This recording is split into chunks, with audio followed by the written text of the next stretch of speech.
Hello there, and welcome to our channel, where curiosity slows down, science takes its shoes off at the door, and we wander into the quiet corners of history that most people forget about. Tonight's journey is going to be a little darker than usual, but still gentle, still steady. The kind of story you can lean back with as your thoughts soften. We're going back to a time when Earth had nearly emptied itself of life, when silence carried across oceans, and when the future of every creature, including you and me, balanced on a thin edge. It was the aftermath of the Great Dying, the biggest extinction event our planet has ever endured. Now, I know extinction is a heavy word. It sounds final, unforgiving, and absolute. But what makes this story worth telling is not the end. It's what happened after, because life did not give up. It changed. It shrank, it stumbled, it adapted in strange and sometimes awkward ways, and eventually it reshaped the world into something new. So tonight, instead of staring at the catastrophe itself, we'll linger in the silence that followed. In the millions of years where life was stripped down to almost nothing and then had to figure out how to rebuild from the ground up. But before we get too deep into ancient oceans and forests that weren't really forests anymore, I want to pause and ask you something simple. Where are you listening from right now? And what's the weather like outside your window? It's such a small thing, but I always like to imagine the scatter of people across the planet, each in their own little moment, tuning into the same story. Maybe it's night where you are. Maybe it's a bright afternoon. Maybe it's raining and you can hear the drops as you settle in. Whatever it is, thank you for being here. If you find this little corner of calm a nice place to return to, I'd be grateful if you gave the video a like or maybe subscribed. It helps us reach others who might want to slow down and wander with us too. So, with the kettle of curiosity on the stove and no rush at all, let's step quietly into a world most of us can hardly imagine. The time just after the Great Dying, when Earth was raw, battered, and trying to breathe again. Picture this, 252 million years ago, give or take. The Permian period ended not with a whimper, but with a cataclysm. Volcanoes tore open the crust in what's now Siberia, belching fire, smoke, and gases for thousands upon thousands of years. Oceans turned acidic, skies filled with toxic haze, and nearly every familiar form of life vanished. Around 90% of marine species and 70% of land species were gone. Entire forests gone, coral reefs gone. The insect world, which had thrived for hundreds of millions of years, collapsed too. It was the closest our planet has ever come to being reset, almost scrubbed clean. But the moment I want you to imagine isn't the disaster itself, it's what came after. Imagine waking up in that world, not as a human, because humans were still hundreds of millions of years in the future, but as one of the few creatures left alive. Imagine stepping into a landscape where trees had fallen silent, rivers ran sluggish with ash, and the air carried a tang that burned the throat. The soundscape would have been strange too. Birds didn't exist yet. Insects were almost gone. The usual buzz, chirp, and rustle of life had thinned into something eerily quiet. The earth itself felt heavier, slower, wounded in a way that only time could repair. The Great Dying wasn't a single moment. It was stretched out over thousands of years, maybe even longer, with waves of destruction that ebbed and flowed. That means there wasn't a clean break where one day everything was fine and the next it was empty. Instead, it was a long unspooling of loss.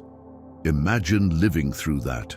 Imagine generations of creatures slowly noticing fewer neighbors, fewer plants, fewer places to hide, fewer chances to find food. And then, after the last waves of extinction finally passed, the survivors found themselves in a stripped-down world that barely resembled the one their ancestors had known. If you've ever walked into a burned forest, you might know a little of the feeling. Charred trunks, blackened soil, silence where there should be birdsong. Multiply that by an entire planet, and you have a faint sense of the aftermath. And yet, even then, life clung on. A handful of tough species made it through. Some were small, some were sturdy, some were just lucky. They would become the starting pieces in a long, slow puzzle of recovery. But let's not run too far ahead. Let's linger a little longer in the strange quiet that followed. Because it's in that quiet where you can really feel the weight of what happened. Imagine standing on the shore of what used to be a reef. Only now it's barren. The water is murky, filled with suspended minerals, with oxygen levels too low to support much. Fish are rare. Corals are gone.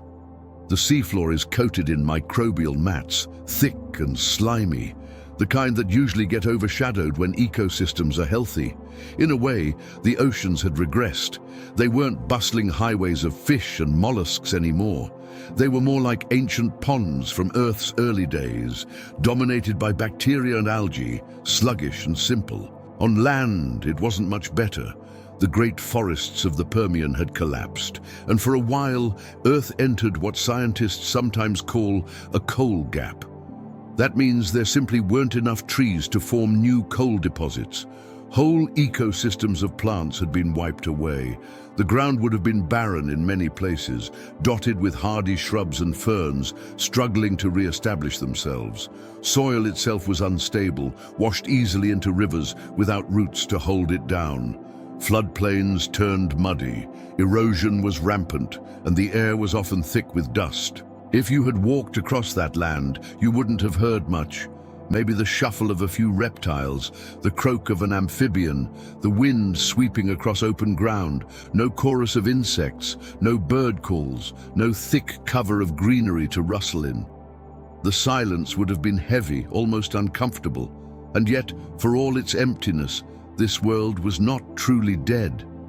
It was fragile, yes, but there were sparks left, and those sparks would eventually kindle into something entirely new. I want to pause here again, just for a moment, to think about scale. When we talk about recovery after the Great Dying, we're not talking about decades or even centuries. We're talking about millions of years. Imagine trying to measure recovery on a scale where even an entire human civilization, from its first fires to its tallest skyscrapers, is just a flicker. The Great Dying ended, and then Earth took 5 million years before ecosystems even began to resemble stability again. That's 5 million years of stumbling, of trial and error, of collapse and regrowth. And if you zoom in on any tiny piece of that recovery, you'd find lives playing out in the ordinary way. Creatures eating, hiding, reproducing, and dying. But zoomed out, it looks like Earth itself taking deep, shaky breaths after nearly suffocating. Think of how slow that is. If you've ever felt impatient waiting for water to boil, imagine waiting not minutes, but entire epochs for forests to regrow and oceans to clear. That's the tempo we're dealing with. And it's humbling, isn't it? To realize that our sense of time is so quick, so focused on hours and days, while Earth measures its recovery in spans longer than all of human history combined. But we'll get into that recovery more as we go along. For now, let's stay with this first picture, the world immediately after the Great Dying, a world of silence, of emptiness, of stubborn survivors clinging on in the margins. It's easy to imagine it as hopeless, but what's fascinating is that it wasn't. Because those survivors, those few tough creatures, were enough. From that fragile starting point, life would slowly, painfully, and eventually beautifully begin again. If you try to picture what Earth looked like the very day after the Great Dying, you might be tempted to imagine something dramatic, like a movie scene, where the credits roll after chaos. But what really followed wasn't a clean moment of silence. It was more like the tail end of a storm that refuses to let go. The skies had been choking with ash and gas for centuries. Volcanoes in Siberia had poured out lava not for a season, not for a human lifetime, but for hundreds of thousands of years. That alone is hard to wrap your mind around. Imagine Mount Vesuvius erupting for as long as humans have been farming. Then multiply that until your brain gives up. That was the scale of destruction. By the time the final bursts of that activity were calming down, the Earth had already changed so thoroughly that there was no familiar balance left. The morning after, if we can call it that, wasn't crisp or refreshing. It was heavy. The air would have felt thick, maybe even poisonous in many places. Carbon dioxide levels were many times higher than anything we've ever experienced as a species. Methane had spilled into the air too, and ozone was weakened, so sunlight would have felt harsher, more punishing. Breathing was difficult for many creatures, and for some, it was impossible. Oxygen had dropped to a fraction of what it had been before. In fact, geologists estimate that oxygen levels might have dipped to about 16% of the atmosphere. If you've ever been short of breath at high altitude, imagine that feeling spread across the entire planet. The land carried scars everywhere. Whole forests had collapsed. Tree roots rotted in the ground, releasing yet more carbon. Coal deposits that had once been forming in lush wetlands simply stopped appearing in the rock record. To modern scientists, that absence is like a blank page in a diary. It tells us there were no great forests weaving carbon into wood anymore. No massive ecosystems of plants building the kind of landscapes that last for ages. Instead, the Earth was dotted with patches of hardy survivors. Ferns tried to reclaim bare soil. Scraggly shrubs clung to any patch of ground they could find. But there was no wide canopy, no dense jungles. Without roots to hold the soil, floods stripped away the earth during storms, rivers swelled with mud, and seas filled with silt. Imagine standing on a hillside and watching the rain wash away the ground itself, leaving barren stone where once there had been greenery. That was a common sight. And what of the animals? The ones that survived weren't the great diverse cast that had filled the Permian. Most groups were reduced to a few stragglers. Amphibians still lingered, some reptiles too, but the rich variety was gone. The world felt emptier, both in number and in kind. There's an eerie loneliness in imagining that. Think about walking through your neighborhood, but finding every house empty, every park silent, every street bare. The structures remain, but the life that gave them meaning is gone. Earth, after the Great Dying, was like that.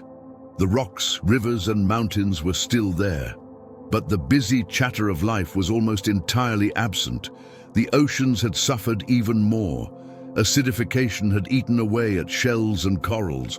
Coral reefs, which had been the bustling cities of marine life, were gone, entirely gone.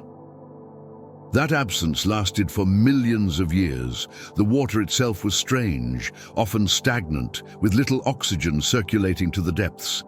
In many places, the seafloor was covered in black, sulfur-rich sediments, giving off a rotten smell if disturbed. Microbes thrived in those conditions. Mats of them covered rocks where fish and invertebrates once swam. If you had dipped your hand in, you would have pulled it out coated in slime. The oceans had lost their sparkle, reduced to soup, where only the simplest and most stubborn creatures could endure. It's worth remembering that not all the survivors were graceful. Some of the animals that pulled through looked almost comical to our eyes, but they had exactly the qualities needed: toughness, generalist diets, adaptability. Among them was Lystrosaurus, a squat, tusked reptile that looked something like a pig with a turtle's attitude, not glamorous but resilient. Fossils show that in the immediate aftermath, these animals made up as much as 90% of some fossil beds. Imagine a world where nearly every moving thing you see is a variation of the same snub-nosed, barrel-bodied creature trudging through mud. That's what the land was like. The day after extinction wasn't quiet because everything had ended. It was quiet because so little was left. That's a subtle difference. Extinction doesn't erase the Earth. It strips it down. It leaves behind pockets of survivors that must make do with less food, harsher air, emptier spaces, and that silence can be louder than any eruption. Imagine listening to a birdsong and hearing nothing, waiting for insects to buzz in the grass and realizing there are none. standing at the edge of the sea and seeing only waves rolling onto barren shores. The soundtrack of life had been turned down so low that you could hear the planet itself breathing, shifting, eroding, and waiting. In that silence, the world looked alien. The colors had changed. Without great forests, the landscape wasn't the deep green we're used to. It was pale, brown-gray, with occasional patches of fern spreading like mats over the ground. Skies carried a yellow tint in many regions from lingering haze. Water ran murky and brown with silt. Even the air might have looked different, heavy with dust or mist from evaporating seas. If you had stood there, you might not have recognized it as Earth at all. And yet, this was the same planet, just caught in its hardest moment. There's something humbling about imagining that day, because when we look at fossils and data today, we see the scars, but also the persistence. We know that while so much vanished, some hung on, and their quiet survival became the seedbed for everything that came after. Dinosaurs, mammals, birds, even us, were only here because in that barren world, a few creatures kept walking, eating, burrowing, reproducing. They weren't planning the future. They weren't even aware of how fragile things were. They were just alive. And sometimes that's enough. What fascinates scientists is how uniform the survivors were. After such a massive loss, the diversity of life had collapsed. Before, ecosystems had been layered and complex, filled with specialists. Afterward, it was like the entire cast of a play had been replaced by understudies reading from the same page. Simple food webs dominated. Fewer predators, fewer prey, more generalists. It's as if nature had pressed the reset button, and the first attempt at rebuilding was crude and unpolished. That's what the day after extinction felt like. The beginning of a long rehearsal for a play that wouldn't be ready for millions of years. If you try to put yourself there, it's worth asking, what would it feel like to be alive then? For a creature like Lystrosaurus, life was probably exhausting. Heat was intense, food was scarce, competition was fierce. Many would not survive long. For amphibians, the waters they depended on were unstable, sometimes drying, sometimes poisonous. Even for microbes, which seemed to flourish, conditions swung wildly. The Earth itself seemed restless, with climates flipping back and forth. One season might scorch, the next might flood. Imagine living without the comfort of predictability, without any rhythm you could count on. That was daily life after the Great Dying. And yet, in the cracks of that hardship, resilience grew. Some creatures found ways to burrow into the ground, escaping the harshest heat. Some shifted diets, nibbling on whatever remained. Plants learned to spread quickly, reclaiming barren soil before it washed away. Even microbes innovated, creating new chemical cycles that slowly helped balance the seas again. All of this was happening quietly, invisibly, day after day, year after year. While the world still looked empty, the silence of that day wasn't truly empty. It was full of invisible labor, life testing the limits of what it could do. From our perspective, looking back, we can see that day as the pivot between an old Earth and a new one. The Permian had ended, and with it, entire lineages of life. The Triassic was beginning, though no one alive then knew it, and in that beginning was uncertainty, fragility, and a kind of eerie stillness. But beginnings often feel that way. The first steps are always wobbly. The important thing is that they happened. And so, if you imagine yourself standing in that world in the aftermath, you'd be looking at something both heartbreaking and astonishing. Heartbreaking because of what was lost, astonishing because of what still remained. A handful of survivors in a battered world, carrying with them the possibility of everything yet to come. That possibility was small, fragile, and stretched thin, but it was enough. And that is where the story of recovery begins. In the silence of the day after extinction, when the world was stripped down to its barest bones, and still, somehow, it kept going. When people picture ancient oceans, they often imagine them much like the ones we know now, blue expanses teeming with life just beneath the waves, schools of fish darting, reefs bustling, predators cruising. But after the Great Dying, the seas were not as we would recognize them. They were broken, unstable, stripped of their richness, and in many places almost dead zones. To think of them as oceans at all might be misleading. They were more like giant, suffocating basins of water, trying to remember how to support life. The catastrophe had unfolded in layers, and one of the cruelest was what happened underwater. The eruptions in Siberia had released such staggering amounts of carbon dioxide that it dissolved into the seas, forming carbonic acid that made the water corrosive to shells and skeletons. Imagine an ocean where the very act of having a shell becomes a liability because the water eats it away. Creatures that had spent millions of years building protective armor suddenly found that armor melting. Corals collapsed, shelled mollusks withered. The very architecture of marine ecosystems fell apart, and with forests gone on land, soil washed straight into rivers, filling the seas with silt. Oxygen was already low, but now layers of water became stagnant. In many places, the surface held a thin skin of life, but below that, it was deprived of oxygen. The deeper layers turned toxic, filled with hydrogen sulfide produced by bacteria. If you had looked into those waters, they might have shimmered green or purple with bacterial blooms, the kind we sometimes see today in polluted lakes. Only this wasn't a small pond at the edge of town. This was the entire oceans, shimmering with the colors of microbial overgrowth. For marine animals that needed oxygen, it was like trying to live in a suffocating blanket. Many simply couldn't. Fish populations collapsed. The reefs, which had once been coral palaces buzzing with invertebrates, were empty rubble fields.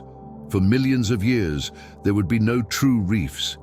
That gap in the fossil record is one of the most haunting signs of how deep the collapse was. Reefs today are considered delicate, but they're also ancient survivors. For them to disappear completely tells you how harsh the conditions became. In place of those vibrant ecosystems, microbial mats spread.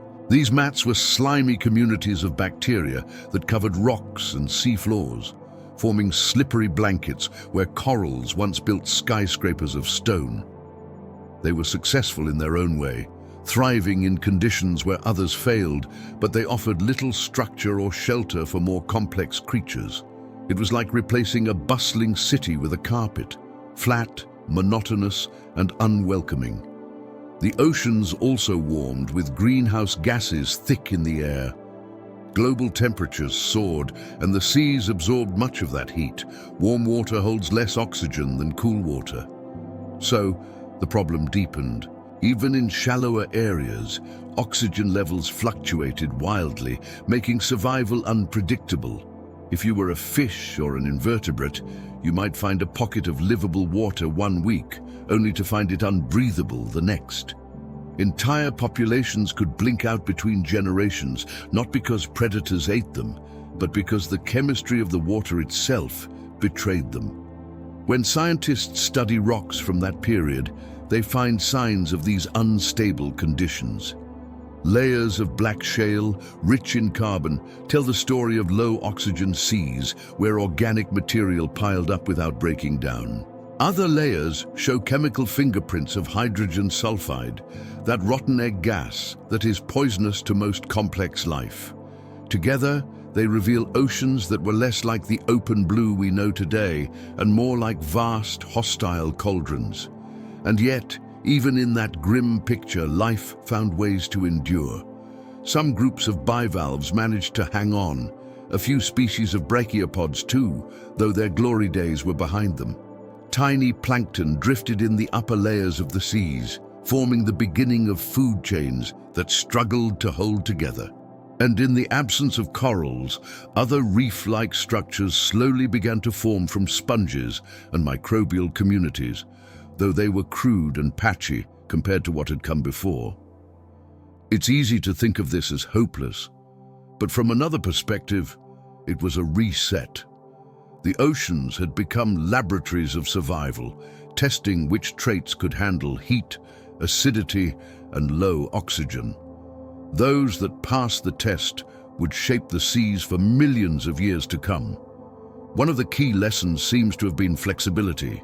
Creatures that could tolerate wide swings in conditions or that could thrive in marginal niches did better. Specialists, those that had evolved to fit one narrow role, were wiped away. The ocean, once finely tuned, was stripped back to generalists. Imagine floating on those waters. The surface might look calm, reflecting the sun just as it does today. But beneath, the layers would tell a different story. Shallow zones clouded with algae, deeper zones thick with purple and green sulfur bacteria. Beyond that, black, stagnant water where almost nothing could survive. In some regions, whole columns of water may have been poisonous from top to bottom. And yet even in that chaos, plankton swirled, crustaceans clung on, and survivors swam sluggishly through the thin band of water where conditions allowed. Over time, these survivors began to spread. Slowly, cautiously, they filled in the spaces left empty. But it was not a quick recovery. Reefs, once vibrant hubs, took about 5 million years to reappear in anything resembling their former glory. For all that time, the seas remained quieter, simpler, dominated by microbes and a handful of hardy animals. If you had visited Earth then, you might have found the land unsettling, but the oceans would have been stranger still, vast, silent, and oddly monotonous, like a world stripped of its color and sound. And yet, these oceans were not empty promises. They were the foundation for what would come. Within them, new lineages began to take hold. Early ancestors of modern fish, new kinds of mollusks, sponges that would eventually help reefs return. The seas were like a blank canvas, waiting for brushstrokes. The old masterpiece had been erased, but the frame was still there, ready to be filled again. It would take patience on a geological scale, but the painting would return different this time, with new themes and brighter hues. If you trace that line forward, you realize something remarkable. The very emptiness of those oceans made room for the rise of new giants. The ancestors of the great marine reptiles of the Triassic, the ichthyosaurs and plesiosaurs, would soon find their stage here. Fish would diversify again. Corals, after their long absence, would re-evolve into new forms. The seas that seemed broken beyond repair would become rich again. But on that first stretch, after the great dying, they were shadows of themselves, still heavy and fragile. The stillness of those oceans carries a kind of lesson. They remind us that even the largest, most vibrant systems can collapse, not just a little, but entirely. And yet, given time, they can rebuild in forms no one could predict. The silence after the great dying was not the end of the seas. It was their pause, their breath, their long, slow rehearsal for the next act. And in that rehearsal, they held on to just enough to ensure that life, in all its stubborn creativity, could one day fill the waters again. If the seas after the great dying looked strange and hostile, the skies above them were no less unsettling. Today, when we step outside, even on a quiet day, the air is full of sound and motion. Birds sweep overhead, insects buzz and flicker in the sunlight, leaves rustle, and wind pushes through the branches. But in the early Triassic, after the catastrophe had settled into silence, the skies would have been bare. Not only bare of birds, which hadn't yet evolved, but even bare of the insect swarms that had once filled the Permian air. It's difficult for us to imagine silence that deep, because we are so accustomed to a living background hum, but that hum was almost gone. Insects had flourished for hundreds of millions of years before the great dying, becoming masters of the skies and soil alike. Their variety was astonishing, with dragonflies the size of hawks, beetles filling niches across forests, and swarms of others building complex ecosystems. And yet this event did what no other extinction before or since has fully accomplished. It cut down the insect world. Whole groups vanished entirely, some never to return. Fossil evidence shows a dramatic drop in diversity, a thinning that left behind only a few lineages, hardy enough to manage the strange new climate. For a world so often buzzing, the sudden quiet must have been profound, and without insects, many other rhythms faltered. Plants had lost their pollinators, though, to be fair, most early plants were wind-pollinated anyway. Still, the lack of insects meant the skies carried no constant flicker of wings, no shimmering clouds of movement on warm days. Predators that had once relied on insect prey found themselves without meals. The cascading effect was sharp. The food web that had extended into the air broke apart, leaving behind gaps that no one filled for a very long time. Reptiles too had been climbing toward dominance, but many of their lines were cut short. Only a small handful of species survived, and they were not glamorous. Small, sturdy creatures that could tolerate heat and scarcity eked out an existence. Amphibians clung to wetter regions, their calls rare in the heavy air. The large, specialized predators of the Permian were gone. Gone were the gorgonopsids, those fearsome saber-toothed reptiles that had once ruled the land. Gone were many of the amphibian giants that had lumbered through rivers and swamps. What survived was a narrower, more monotonous cast, with fewer voices to fill the air. The atmosphere itself had changed too. With forests stripped back, there was less oxygen being replenished, and oxygen levels may have dipped so low that even breathing became a struggle for large animals. Imagine trying to run, to hunt, or to escape with only 2/3 the oxygen we enjoy now. Movement slowed, endurance faded. The air also held more carbon dioxide, making the climate hotter and more erratic. Skies may have appeared hazier, tinged by lingering volcanic gases. Sunlight filtered through differently, harsher in some places, dimmer in others. If you stood under that sky, it would not feel like the familiar dome we know. It would feel heavier, less welcoming. The vanishing of creatures that had filled the air left Earth oddly muted. Think about the absence of birdsong today, even for a morning or two, and how eerie it feels. Multiply that across millions of years. For a long time, the skies were little more than a space of wind and weather. Clouds drifted, storms rumbled, the sun rose and set, but the motion of animals across that space was rare. The earth felt emptied, not only at ground level, but in the very air above. And yet once again survival found a way. Some insects did persist, clinging to niches where they could. Beetles, with their tough exoskeletons and ability to feed on decaying matter, made it through.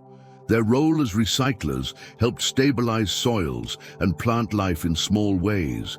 Dragonflies, though reduced, managed to hold on as well.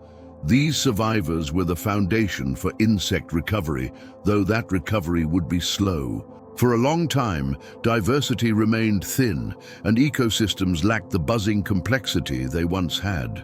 On the ground, one animal in particular seemed to thrive in this sparse world. Lystrosaurus, that tusked squat reptile we mentioned before, became the poster child of survival. Fossil beds across what is now Africa, Asia, and Antarctica are littered with their remains, suggesting they were everywhere. Imagine looking out across a dusty plain and seeing herds of them, trudging together in search of food, their pig-like bodies moving steadily under the hot sun. They were not beautiful in the way we might imagine prehistoric animals, but they were abundant, and abundance in that time was rare. Other survivors included small, early relatives of what would one day become mammals, though at this stage they were modest, almost rodent-like in appearance, and rarely dominant. Amphibians held on to swampy refuges where water still allowed them to breathe and breed. The skies remained empty, but the ground was at least dotted with these stubborn remnants. The emptiness of the skies also meant predators could no longer swoop or stalk from above. The aerial perspective of hunting had vanished. Survival was a ground game, played out in the mud, dust, and shallow waters. This shift reshaped the way ecosystems worked, forcing animals to adapt to new strategies. For millions of years, the skies remained a backdrop rather than an active part of life. Thinking about it now, it's striking to realize how much the sounds of a world shape its feeling. We rarely notice the constant noise of life until it's gone. The hum of insects, the chorus of birds, the distant flutter of wings. These are the signs of a living earth. Remove them, and what's left feels uncanny, almost dreamlike. That was the reality after the Great Dying. Earth was not only quieter, but emptier in dimensions we take for granted. The air itself felt uninhabited, and yet, within that emptiness, there was room for new experiments, for lineages that had been minor players before to step into larger roles.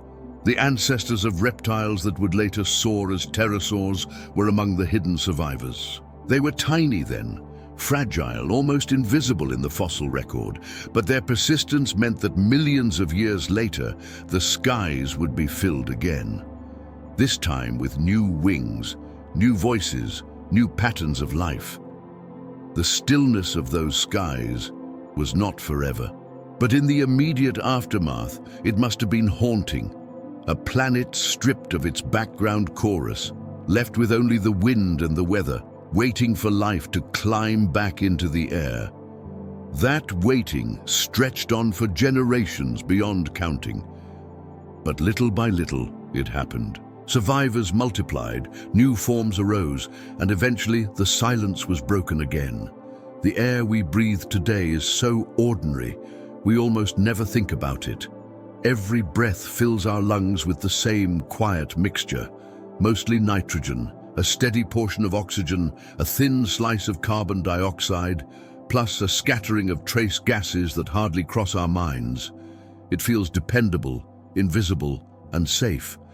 But in the shadow of the Great Dying, the air was anything but safe. It carried weight, heat, poison, and dust. Breathing was no longer just a passive act of living.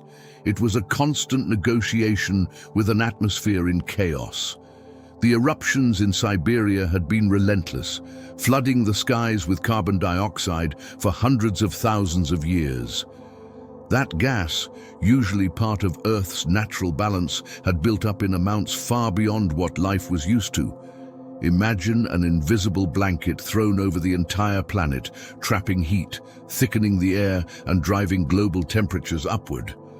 That blanket pressed down on every creature, turning daily life into a struggle against overheating and suffocation. Alongside carbon dioxide came sulfur gases. When those volcanoes tore open the crust, they belched sulfur dioxide into the skies. Mixed with water, it formed acid rain that fell across the land and into the seas. Forests that were already weakened by heat and drought were burned by rain that ate at leaves and soil. Rivers ran sour, lakes turned harsh. The cycle of water, which should have refreshed the world, instead deepened its wounds. And then there was the methane. As the planet heated, frozen deposits of methane in the oceans began to release, pouring another greenhouse gas into the air. Methane is far more potent than carbon dioxide at trapping heat, and its sudden release would have pushed the climate into overdrive. The planet had already been warming, but with methane added to the mix, the thermostat went wild.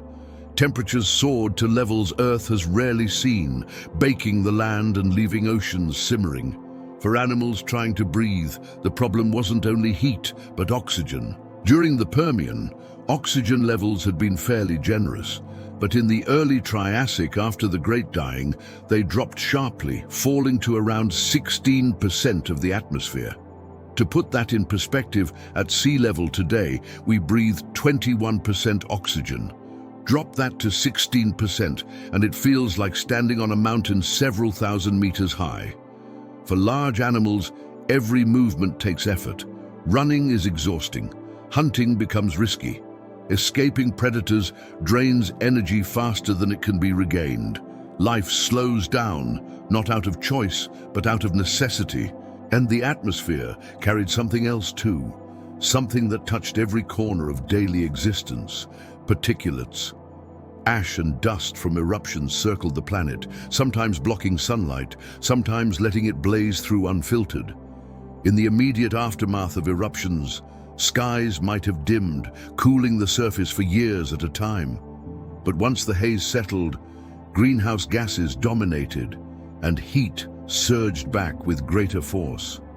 The climate flipped between extremes, a seesaw of cooling and heating, both destructive in their own way. What would it have felt like to live under such a sky? Imagine stepping outside and finding the air hotter than it should be, carrying a sharp edge of sulfur that stings your nose and throat. Clouds pass overhead, but drop rain that burns rather than refreshes. The horizon shimmers, not with the clean blue we know, but with a dusty, hazy glare. Sunlight feels closer, harsher, because the protective ozone above has thinned. Ultraviolet radiation pours down, burning leaves, stressing animals, and sterilizing soils. Shade offers little relief when the air itself is part of the problem. For plants, the atmosphere was both a burden and a filter. Acid rain damaged leaves and stripped nutrients from the soil. High carbon dioxide levels, which in theory might promote plant growth, were countered by heat and drought that withered seedlings before they could take root. Forests that had once stretched for miles were reduced to patches of ferns and shrubs. The air carried more carbon but gave back less oxygen, a lopsided balance that made every breath harder for the animals that remained. For the seas, the atmosphere was a direct pipeline of harm. Carbon dioxide dissolving into water drove acidification that destroyed shells and skeletons. Methane pushes heat further, warming currents beyond their natural limits, and low oxygen in the air mirrored low oxygen in the water, creating vast dead zones where little could survive. The atmosphere and the oceans were not separate worlds. They were locked in a feedback loop, each worsening the other, each stripping away more of what life needed. Fossil evidence gives us hints of how extreme this was. Layers of rock from this period show chemical signatures of wildly fluctuating climates. Some layers suggest short bursts of cooling, where ash blocked the sun. Others reveal long stretches of searing heat, where greenhouse gases dominate. The overall pattern is chaos, not stability. For life, that meant unpredictability. Creatures couldn't adapt to one steady state. They had to endure constant swings. One generation might grow up in slightly cooler, hazier skies, only for their offspring to face blistering heat under a thinner ozone layer. There was no rhythm, no reliability. And yet, even in this hostile air, survival persisted. Small, burrowing animals escaped the worst heat by sheltering underground. Some amphibians retreated to shaded swamps where water buffered the temperature swings. Microbes thrived in places where oxygen was scarce, turning the very chemistry of the air and soil into energy. Plants, though weakened, managed to cling to life in scattered patches, spreading spores that drifted on wind, still strong enough to carry them across empty landscapes. Every breath might have been a challenge, but every successful breath carried life one step further. One of the strangest aspects of this chaotic atmosphere is how long it lingered. Recovery wasn't quick. The planet's systems had been thrown so far out of balance that millions of years passed before the air resembled anything stable again. During that time, oxygen crept back slowly. Carbon dioxide levels declined inch by inch, and the ozone layer patched itself only gradually.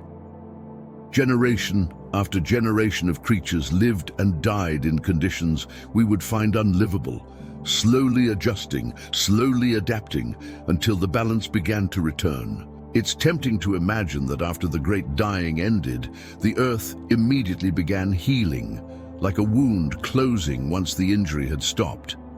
But the atmosphere tells a different story. The wound didn't close quickly, it festered, it lingered. It shifted back and forth between fever and chill. Only with time, enormous stretches of it did the fever break. When you think about it like that, the atmosphere becomes a character in the story, not just a backdrop. It wasn't a passive sky. It was an active force shaping what lived, what died, and what directions evolution could take. It determined where plants could grow, how animals could move, and what kinds of bodies could endure. It was a filter, a gatekeeper, harsh, but not entirely unyielding. Through it, the survivors of the great dying passed, changed, and emerged, ready to seed the next phase of life. And if you pause to think about your own breathing right now, the quiet in and out that you hardly notice, it's strange to remember how fragile that rhythm can be. Today, we take in air rich with oxygen, cooled by a balanced climate, filtered by forests and oceans working together. But for millions of years after the Great Dying, every breath was a harder negotiation. And yet, somehow, enough of those negotiations succeeded to keep the story of life going. If the air, after the Great Dying, carried weight and poison, the land below it looked hollow. Forests that had stretched for miles were gone. What had once been green and shaded and filled with sound was replaced by a quieter, paler world. The earth had lost its canopy, and without that canopy, everything felt exposed. For most of the late Permian, forests had been thick and diverse. Towering conifers reached into the sky. Seed ferns spread across the landscape. Beneath them, ground plants created carpets of green. These forests weren't just scenery. They were engines of life. Their roots stabilized soil. Their leaves fed animals and insects. Their canopies shaded streams, and their fallen wood built habitats for countless others. They were the lungs and scaffolding of ecosystems. When they collapsed, the structure of life collapsed with them. Coal tells the story clearly. For hundreds of millions of years, forests had been building coal seams, layer after layer of compressed plant matter. But in the rock record, there's a sharp gap that follows the Great Dying. For millions of years, coal simply hasn't appeared. No new forests were growing dense enough or stable enough to leave behind thick deposits. That absence is called the coal gap, and it's one of the clearest fingerprints of just how devastating the loss of plant life was. The earth itself stopped recording forests in stone. On the ground, the absence of forests reshaped everything. Without roots to hold soil, erosion ran rampant. Rain stripped hillsides bare, carrying mud and sand into rivers. Floods became more destructive, carving away land that would once have been protected by vegetation. Rivers swelled with silt and deltas choked on mud. The cycle of land and water, which had been stabilized by trees, broke down. The land itself seemed to unravel. For the animals that remained, this meant less shelter and less food. Forests had been hiding places, hunting grounds, and pantries all at once. Without them, creatures were forced into open spaces, exposed to heat and predators alike. Shade was rare, making the already harsh climate even harder to endure.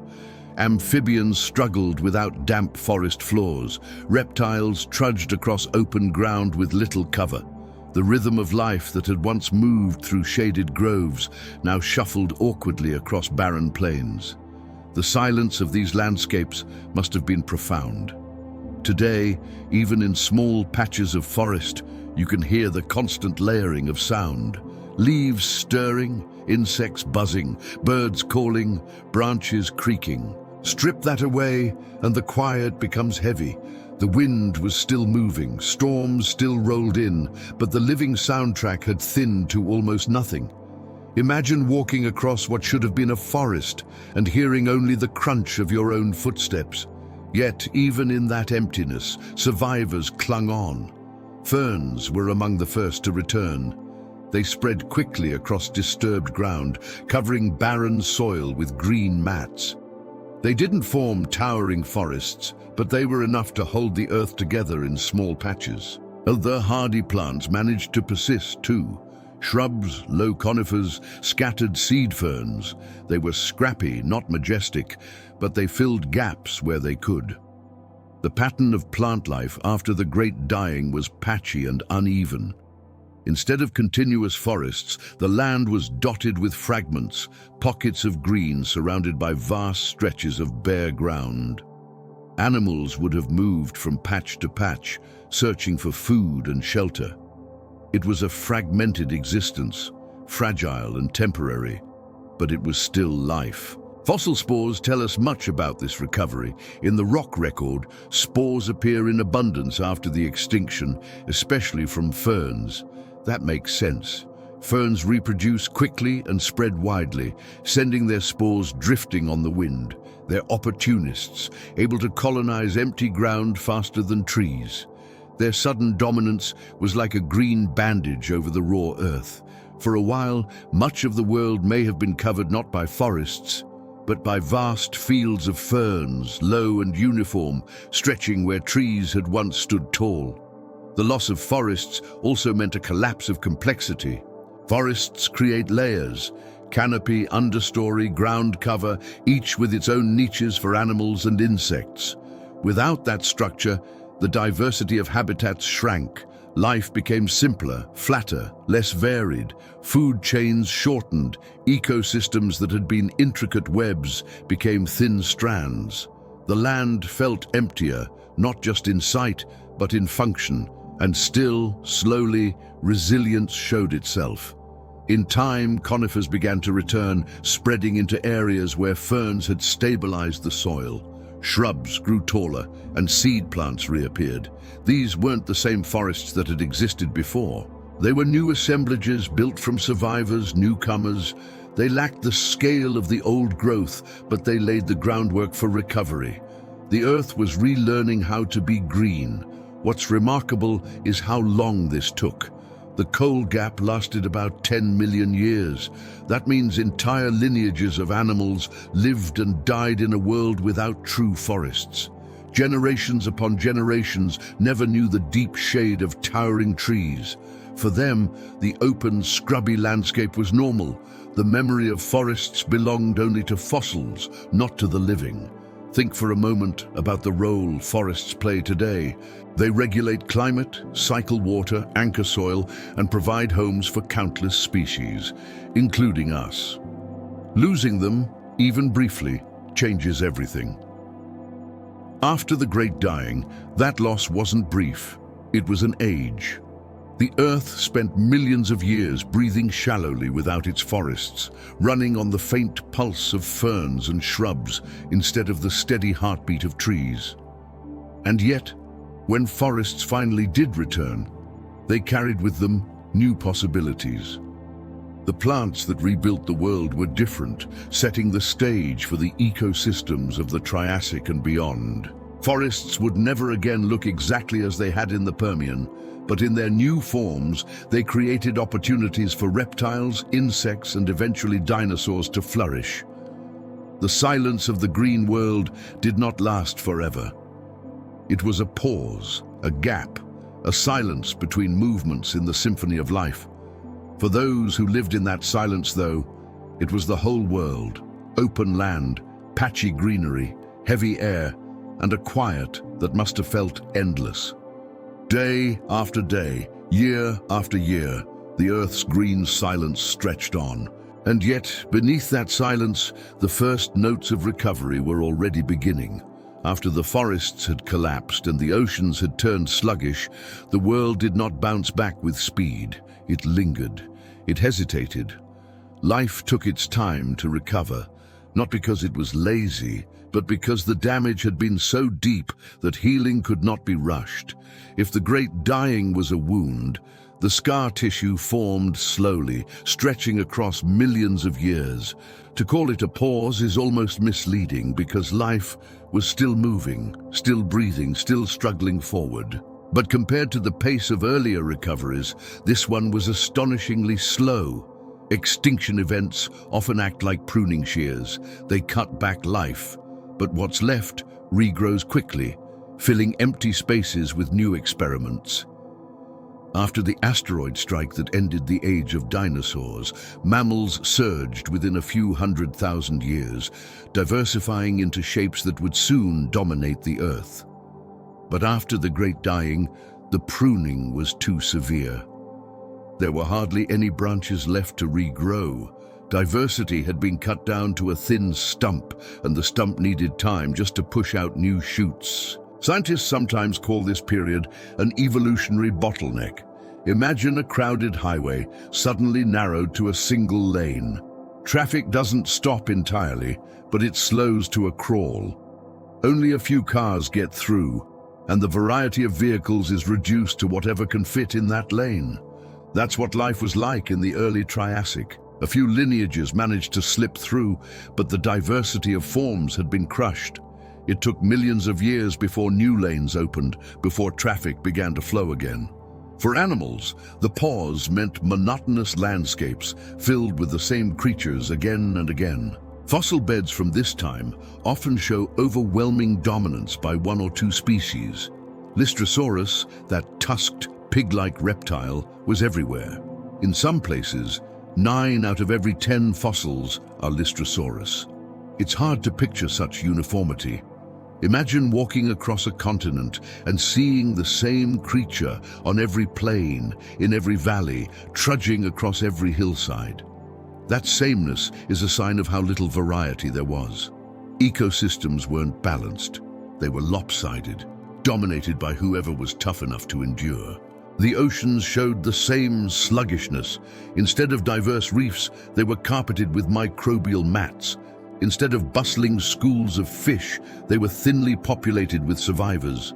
For millions of years, those mats covered the seafloor, a slimy reminder of how far life had regressed. Recovery in the water was just as hesitant as on land. And for a long time, the seas looked more like they had in Earth's distant past than in its recent one.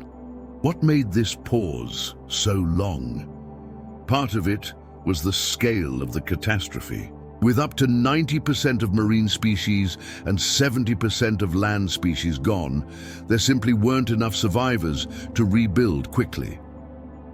Evolution needs diversity to work with, and the Great Dying had wiped that slate almost clean. Another factor was the instability of the environment. The climate swung between extremes, with heat, drought, and floods disrupting any progress. Oxygen levels remained low, making life harder for large animals. Forests were gone, leaving landscapes vulnerable to erosion and deserts spreading across once fertile ground. In short, conditions didn't just kill life once. They kept life struggling for millions of years afterward. Think of it like trying to rebuild a house after a fire, but the ground keeps shaking. The rain keeps falling acid, and the air is thick with smoke. You can put up walls, but they collapse again. You can lay a foundation, but it erodes beneath your feet. The survivors of the Great Dying were trying to build a world that wouldn't stay still. The pause wasn't just about time. It was about repeated setbacks. And yet slowly, inch by inch, life did begin to return. Ferns spread across the land first, stabilizing soil. Small shrubs followed, and eventually conifers began to grow again. These plants created new habitats, however fragile, and gave animals places to live. Insects, though diminished, started to diversify again, buzzing back into ecosystems that had been too quiet. In the seas, sponges and bivalves laid the groundwork for new reef systems. Fish began to appear in greater numbers, and predators slowly re-emerged. The long pause was not complete stillness. It was the faint stirring of recovery, stretched across spans of time, almost too vast to comprehend. Imagine living through it, if you could. From the perspective of a single animal, the world probably felt normal. A Lystrosaurus grazing on ferns wouldn't know that its species dominated an unusually empty landscape. It would simply live, eat, reproduce, and die, never aware of the larger picture. The pause wasn't obvious to those living it. It was only obvious in hindsight, when we look back across millions of years and see how long it took for diversity to return. To the creatures themselves, life went on as best it could. Fossils from this period often show signs of stress. Growth rings in bones are irregular, suggesting animals struggled with changing conditions. Plants left patchy records, with bursts of spores indicating sudden expansions, followed by setbacks. It's as if the Earth kept trying to restart, only to stall again and again. But eventually, persistence won out. The pause, long as it was, did not last forever. What's striking is how this slow recovery shaped the future. Because life had been narrowed through such a tight bottleneck, the lineages that survived had outsized influence on what came next. Reptiles, for example, managed to pull through, and in the absence of competition, they spread into new roles. From those modest survivors came the ancestors of dinosaurs, pterosaurs, and crocodiles. Early relatives of mammals survived too, small and unremarkable at first, but laying the groundwork for the mammals that would one day follow. The long pause was frustratingly slow, but it created the conditions for entirely new worlds of life. The coal gap, the insect collapse, the microbial seas, all of these signs remind us how deep the pause really was. It wasn't just a quiet moment. It was a reset that stretched across an entire era. 5 million years passed before reefs reappeared, 10 million years before forests returned to something resembling their former strength. For comparison, all of human history, from the first cities to today, fits into just a sliver of that time. The pause after the Great Dying was not just long, it was almost unimaginable. And yet the pause is part of the story. Without it, the recovery might have looked very different. Without that bottleneck, dinosaurs might never have risen. Mammals might not have had their chance. The world that emerged after the pause was new, distinct from the Permian that came before. It was not a simple restoration, it was a reinvention. From our vantage point, the long pause is easy to see as empty space on a timeline, a lull between one age and another.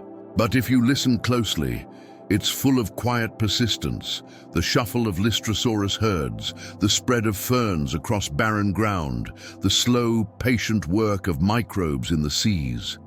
None of it looked dramatic at the time, but together it carried life through the hardest trial it had ever faced.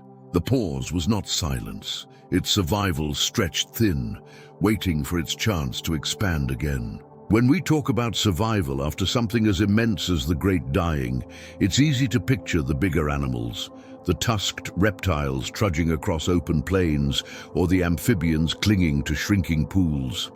But in truth, much of the story belongs to the tiny survivors, the creatures most of us would overlook if we could somehow walk through that world. They were small in body, but their role in keeping life alive was enormous. Sometimes, the quietest lives are the ones that hold everything together. Consider the insects. They'd taken a massive blow, far worse than in any other extinction event. Whole groups disappeared, some never to return. But not all were lost. Beetles, in particular, managed to pull through. Their toughness lies partly in their design. With hardened outer wings acting as armor, they can protect themselves against harsh conditions. And they're not picky eaters. Many beetles are scavengers, chewing through decaying matter that other creatures ignore. In a world stripped of abundance, that adaptability gave them an edge. Beetles became recyclers in a land where waste piled up, breaking down dead plants and animals and returning nutrients to the soil. They may not have been glamorous, but they were essential. Other insects clung on as well, though in reduced numbers.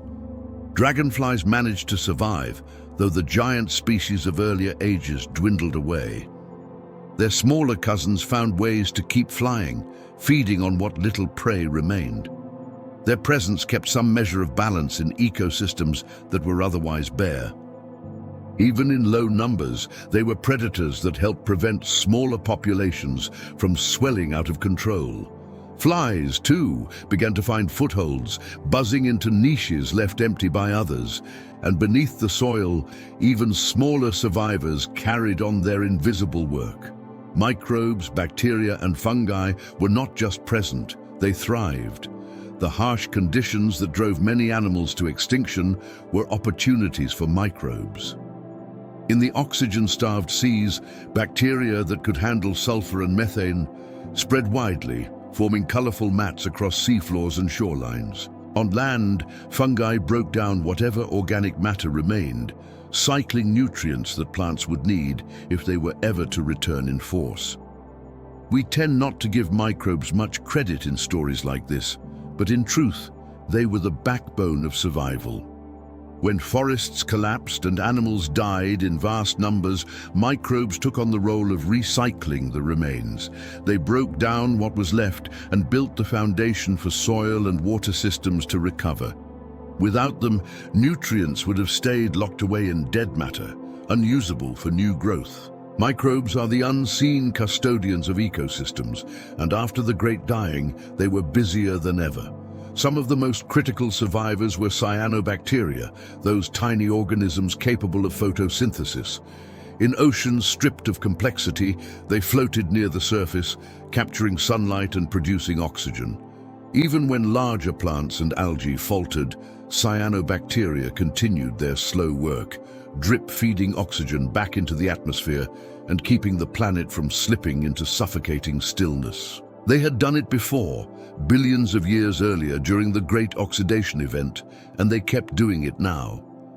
In many ways, these microscopic survivors were the reason oxygen ever climbed back to levels that larger animals could handle.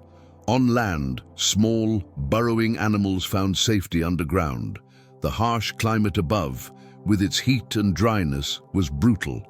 But underground, temperatures were more stable and moisture lingered longer. Creatures that could dig, like early relatives of mammals and reptiles, had a distinct advantage. Even small amphibians could find refuge in burrows, avoiding the worst of the drought and heat. Life shrank itself to fit into the cracks, holding on until conditions improved. It's worth picturing this not as a world of big, dramatic survivors, but as a patchwork of tiny, stubborn lives. Picture a beetle chewing through dead wood in the shadow of a collapsed forest. Picture a dragonfly skimming across a murky pond that had once been part of a thriving ecosystem. Picture mats of bacteria turning black sediments into a living surface, strange and slimy, but functional. None of it looks like the grandeur of pre-extinction life, but all of it mattered. Sometimes survival isn't about strength or size, but about flexibility. The tiny survivors after the Great Dying weren't specialized masters of one environment. They were generalists, able to shift diets, tolerate stress, or hide in places others couldn't. That's a pattern we see again and again in mass extinctions. Specialists vanish while generalists pull through. The beetles, the microbes, the burrowers, they were the generalists of their age. For millions of years, the fossil record shows little bursts of these small lives scattered across barren landscapes and stagnant seas. It's not an impressive record if you're looking for diversity, but it's a remarkable one if you think about persistence against odds that wiped away 90% of their neighbors. These creatures endured. They didn't thrive in the sense of abundance, but they held on long enough for new opportunities to open. And eventually, those tiny survivors became the ancestors of much larger stories. The insects that clung on would diversify again, eventually filling skies with buzzing and fluttering life. The small, reptile-like burrowers would evolve into lineages that gave rise to mammals. The microbes that kept cycling nutrients would ensure that plants could return, building the green scaffolding of ecosystems once more. What looks small at the moment can prove monumental in the long run. The image of the post-extinction Earth, then, isn't just one of emptiness. It's one of resilience written small. Every patch of moss-like growth, every scuttling beetle, every bacterial film was a sign that life, while diminished, was still working. It was patchy, fragile, and often invisible, but it was enough to keep the story going. And sometimes, enough is all that matters. When you imagine that world, think less about what was gone and more about what managed to stay. Because those survivors lay the blueprint for everything that would follow. The giants were gone, the forests had fallen, The oceans were quiet, but the tiny survivors, the overlooked and the humble, were still there, and in their persistence, they carried the weight of Earth's future. When most people imagine the history of life, they picture the big things: dinosaurs roaming through forests, mammoths crossing icy plains, giant fish cruising prehistoric seas. But after the Great Dying, the stage belonged not to giants, but to the smallest forms of life. For a long stretch of time, the Earth was essentially microbial. Bacteria ruled, not in the sense of parades or armies, but in the quiet way that persistence itself can dominate. The collapse of forests and reefs had cleared away the complex structures of ecosystems. That left behind a stripped-down planet where the rules of survival were brutally simple, and in simplicity, microbes thrived. They didn't need stable climates or elaborate food webs. They could make a living in conditions that killed almost everything else. Where oxygen was scarce, microbes that fed on sulfur or methane filled the gap.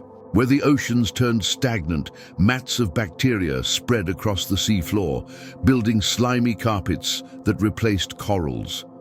Where soils eroded into mud, bacteria moved in, breaking down whatever organic scraps remained. In many ways, this wasn't entirely new for them. Microbes had been the rulers of Earth for billions of years before animals or plants appeared. They had built the first ecosystems, fueled the first oxygen in the air, and shaped the planet's chemistry in ways we're still uncovering. So when the Great Dying leveled the field, microbes simply returned to a role they had played before. For them, this wasn't a setback, it was a second reign. Picture the oceans at that time. Instead of reefs built by corals and teeming with fish, the seabed was often covered in thick microbial mats. These mats trapped sediments, formed strange layered structures, and spread across wide areas. If you stepped into shallow water, your feet would sink into them, like stepping onto a slimy rug. In the fossil record, we see their signature in the form of stromatolites, layered rocks created by the activity of microbial communities. Stromatolites had been common billions of years earlier, then declined as more complex animals spread. After the Great Dying, they reappeared in abundance, evidence that the seas had reverted to something much more primitive. The colors of the water would have been different too, with bacterial blooms dominating.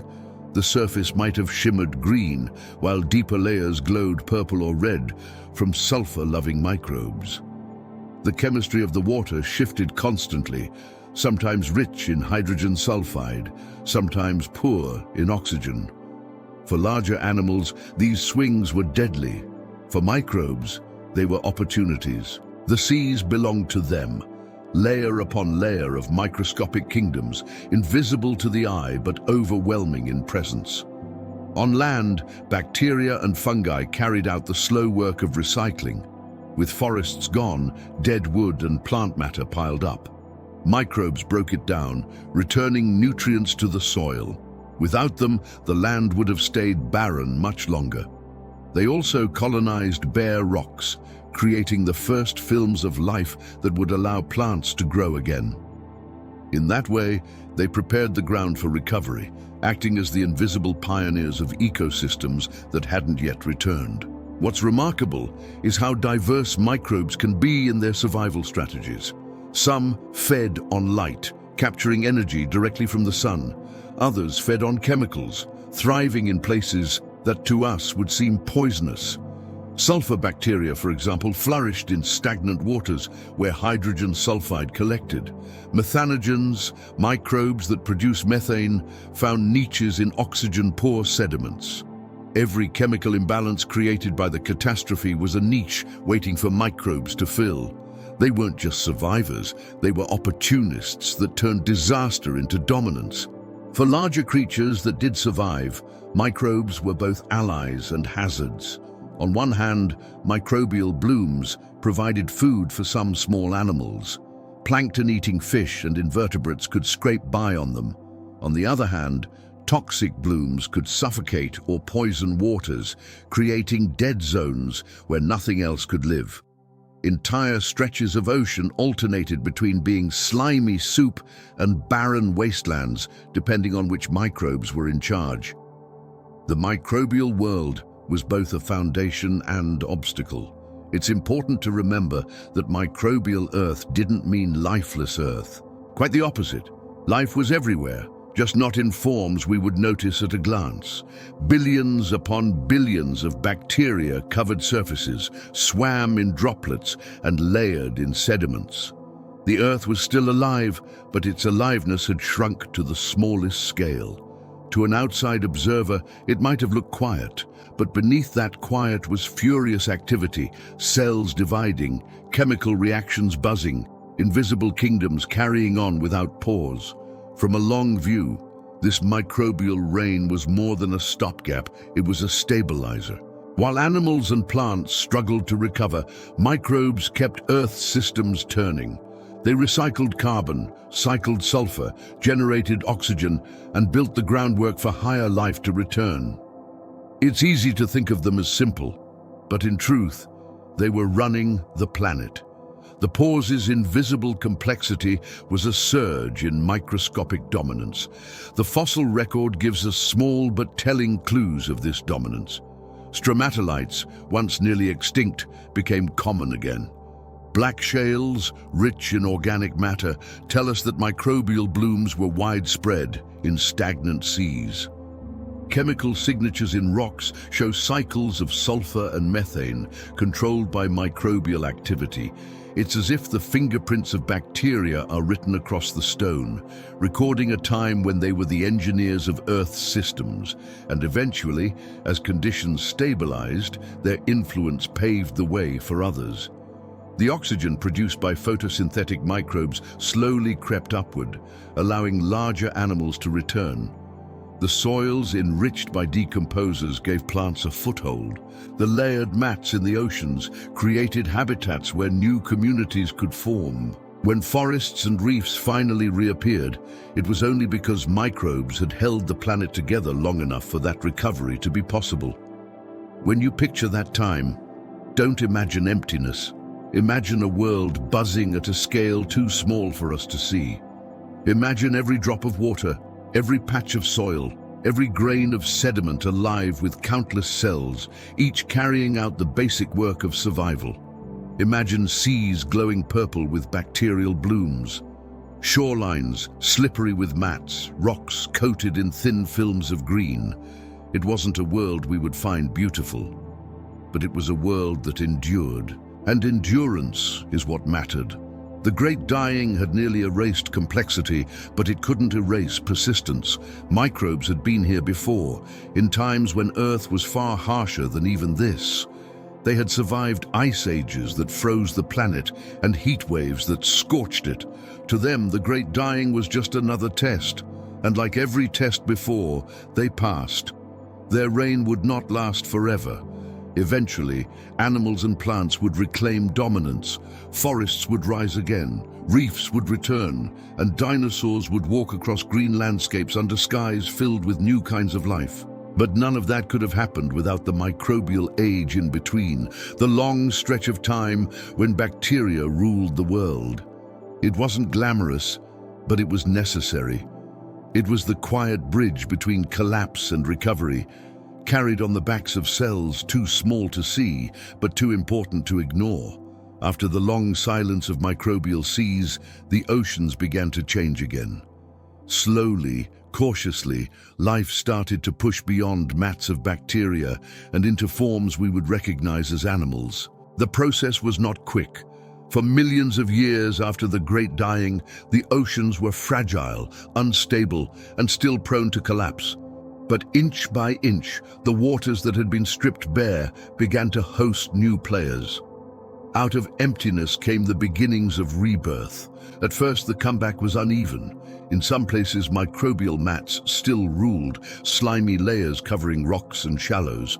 But here and there, small animals began to creep back.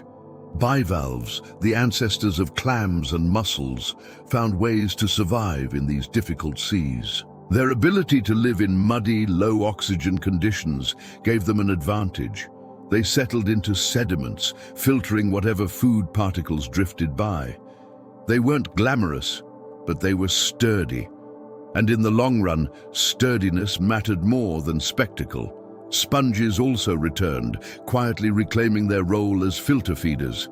They attached themselves to rocks and shallow seafloors, pumping water through their bodies to capture food. In time, some of them began to form primitive reef-like structures, small and scattered compared to the vast coral reefs that had collapsed, but still significant. These sponge reefs were modest beginnings, but they signaled that complexity was stirring again. Other survivors included ammonoids, relatives of the ammonites that would later flourish. These spiral-shelled creatures had been nearly wiped out in the extinction, but a few lineages held on. They were smaller than their Permian ancestors, but they drifted back into the seas, using their shells to control buoyancy and move through the water. Over millions of years, they diversified again, filling roles as predators and prey. Their persistence is a reminder of how survival at small scales can blossom into dominance later. Fish, too, found their way back. Early bony fish began to spread, though in reduced numbers at first. Sharks and their relatives persisted, though they had lost much of their diversity.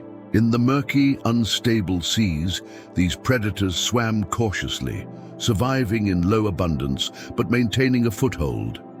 For a long time, the oceans lacked the abundance of predators that had once kept ecosystems in check. Food chains were shorter, simpler, but slowly they began to lengthen again as fish populations expanded.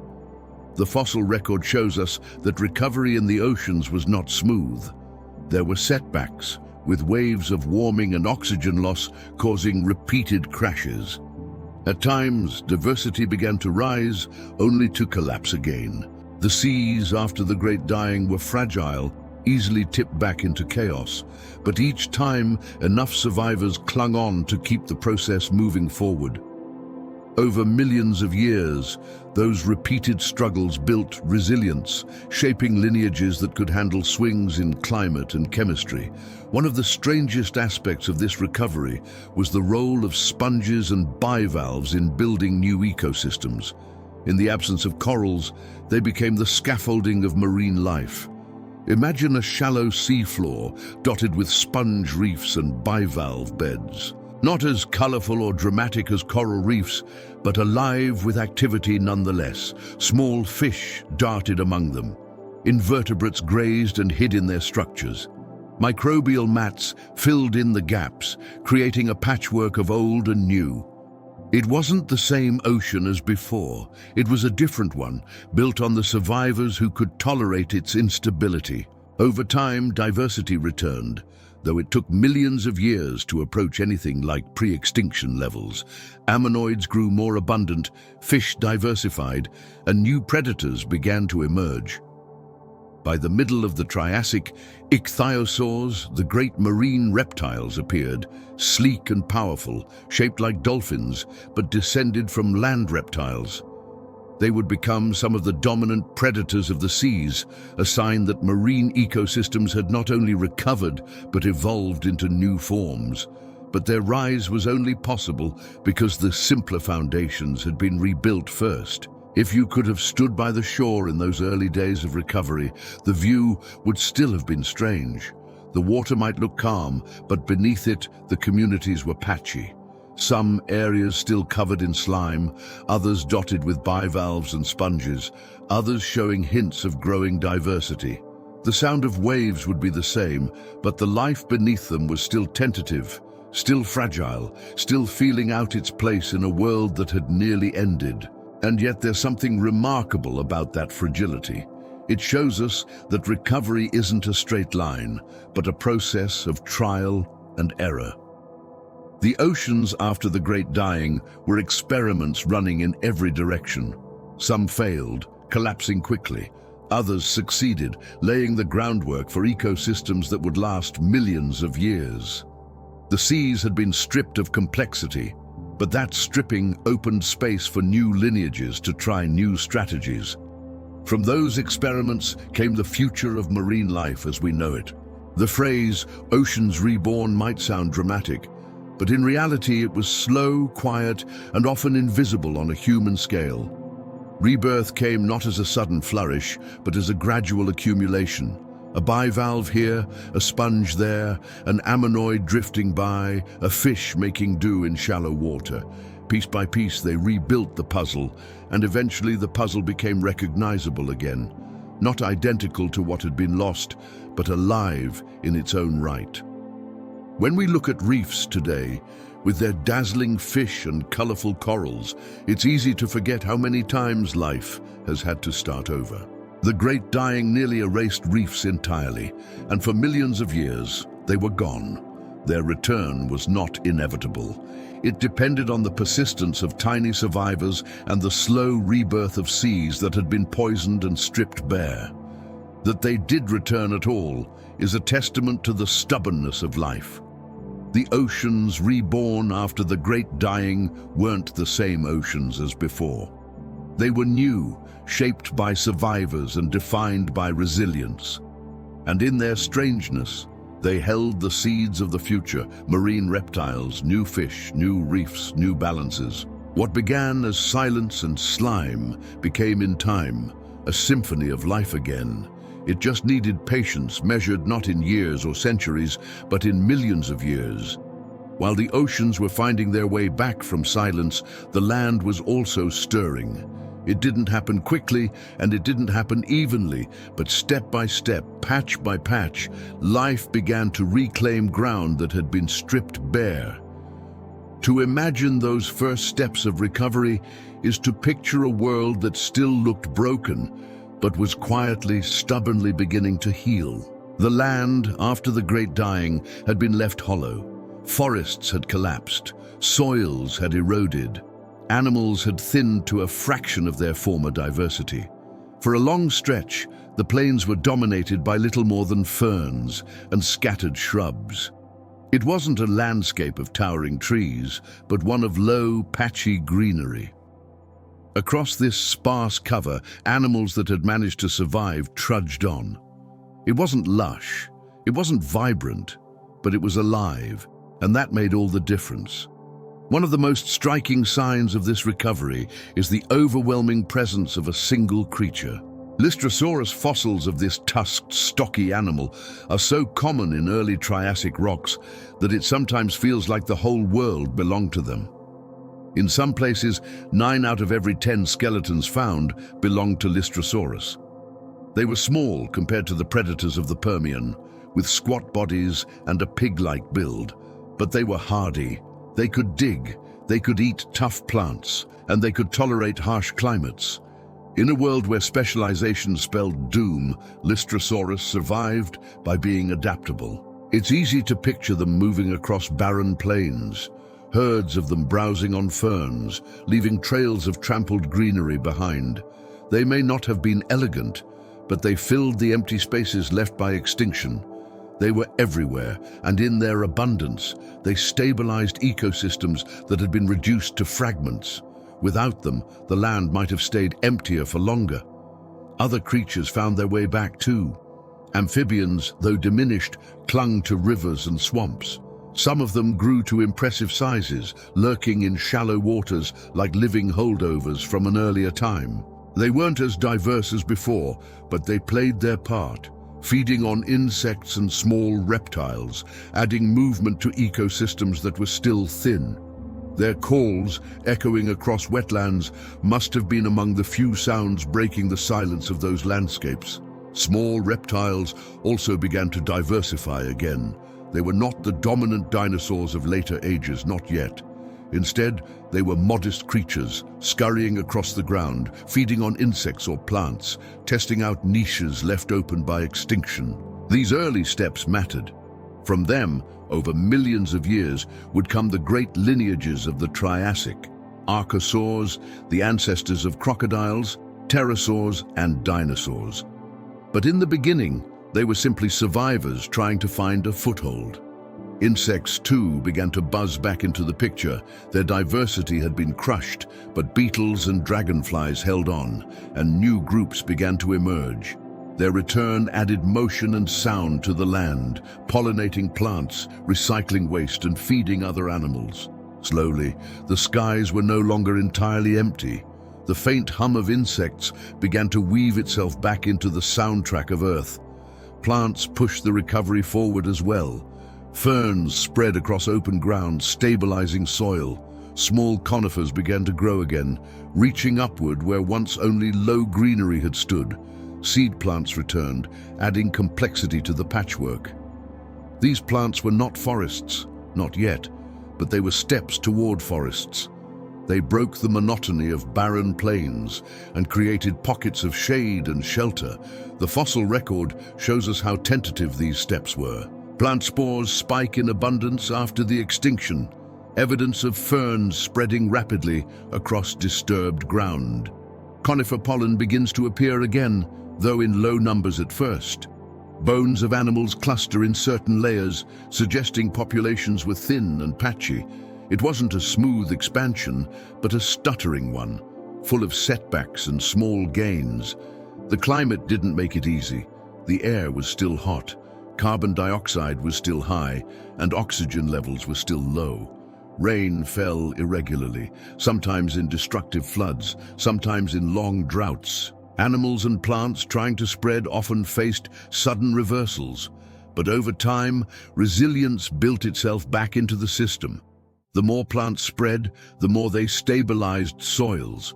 The more insects returned, the more they supported plants. The more animals survived, the more complex the food webs became. Step by step, the land found its rhythm again. It's striking to realize how different these early ecosystems were from what came before. The Permian had been full of towering forests and powerful predators. The early Triassic was simpler, quieter, more uniform. Instead of intricate webs, there were short chains. Instead of dense forests, there were scattered patches. But in that simplicity lay the seeds of something new. The world wasn't rebuilding the past. It was building a future, one that would eventually lead to the age of dinosaurs. If you could stand on the land then, you might not be impressed. You would see herds of the same stocky animals, fields of ferns, a few small reptiles darting between shrubs, amphibians lurking in muddy pools. It would look repetitive, almost monotonous compared to the lush variety of the Permian. But beneath that simplicity, the machinery of recovery was turning. Genes were mutating, populations were adapting, lineages were branching. Given enough time, those unremarkable scenes would give rise to some of the most remarkable ecosystems Earth has ever known. The first steps on land were not dramatic. They were small, slow, and often unnoticed. But they were crucial.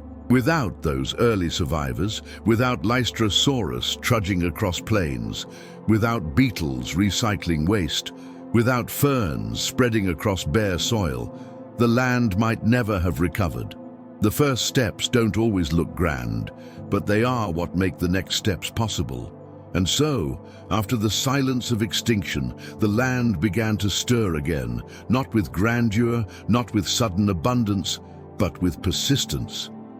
The first steps of recovery were enough to break the stillness, and from there, the journey could continue. When you picture the land after the great dying, it's not filled with graceful giants or lush forests. Instead, it's a world of oddities, a cast of strange survivors that don't always fit our ideas of what prehistoric life should look like. Chief among them is Lystrosaurus, a creature so unassuming that if you saw it today, you might not even glance twice. And yet, in the early Triassic, this squat, tusked reptile became one of the most successful animals Earth has ever known. Lystrosaurus didn't look like a ruler of worlds. It was about the size of a pig or a small cow with a barrel-shaped body, stumpy legs, and a head capped by a blunt snout. Two tusks jutted forward from its mouth, and behind them was a beak-like structure that it used to crop tough plants. Its body plan was simple, almost comical compared to the saber-toothed predators and towering amphibians of the Permian. And yet, when those others fell, Lystrosaurus thrived. Fossil evidence tells us just how extraordinary their success was. In some areas, up to 90% of all land vertebrate fossils belong to Lystrosaurus. Imagine traveling across continents and finding the same animal everywhere. Plains in what is now South Africa, valleys in Russia, riverbeds in China, all filled with herds of this same stocky creature. In terms of dominance, few animals in history have matched it. For a time, the Earth seemed to belong to Lystrosaurus. Why did they succeed where so many others failed? Part of the answer lies in their adaptability. Lystrosaurus was a generalist, able to eat a wide range of plants. In a world where food was scarce and patchy, that flexibility mattered. They were also burrowers. Fossil burrows attributed to Lystrosaurus suggest they dug into the ground, sheltering from the heat and dryness of the early Triassic climate. Burrows would have protected them from sudden swings in temperature, from predators, and even from drought. They didn't need lush forests or stable weather. They made do with whatever was at hand. Their physiology may have helped too. Bone studies suggest that Lystrosaurus grew quickly, reaching adulthood in just a few years. That rapid growth meant they could reproduce faster and bounce back from population losses more effectively. In a world where conditions were unpredictable, speed was survival. Even if many died young, enough would reach maturity to keep herds thriving. And then there were the tusks. While their exact purpose is still debated, they may have helped Lystrosaurus dig through tough ground or strip bark and roots. In a landscape stripped of leafy abundance, being able to access buried or woody plant material gave them another edge. They weren't picky eaters, and that lack of pickiness was a key to their success. But Lystrosaurus was not alone.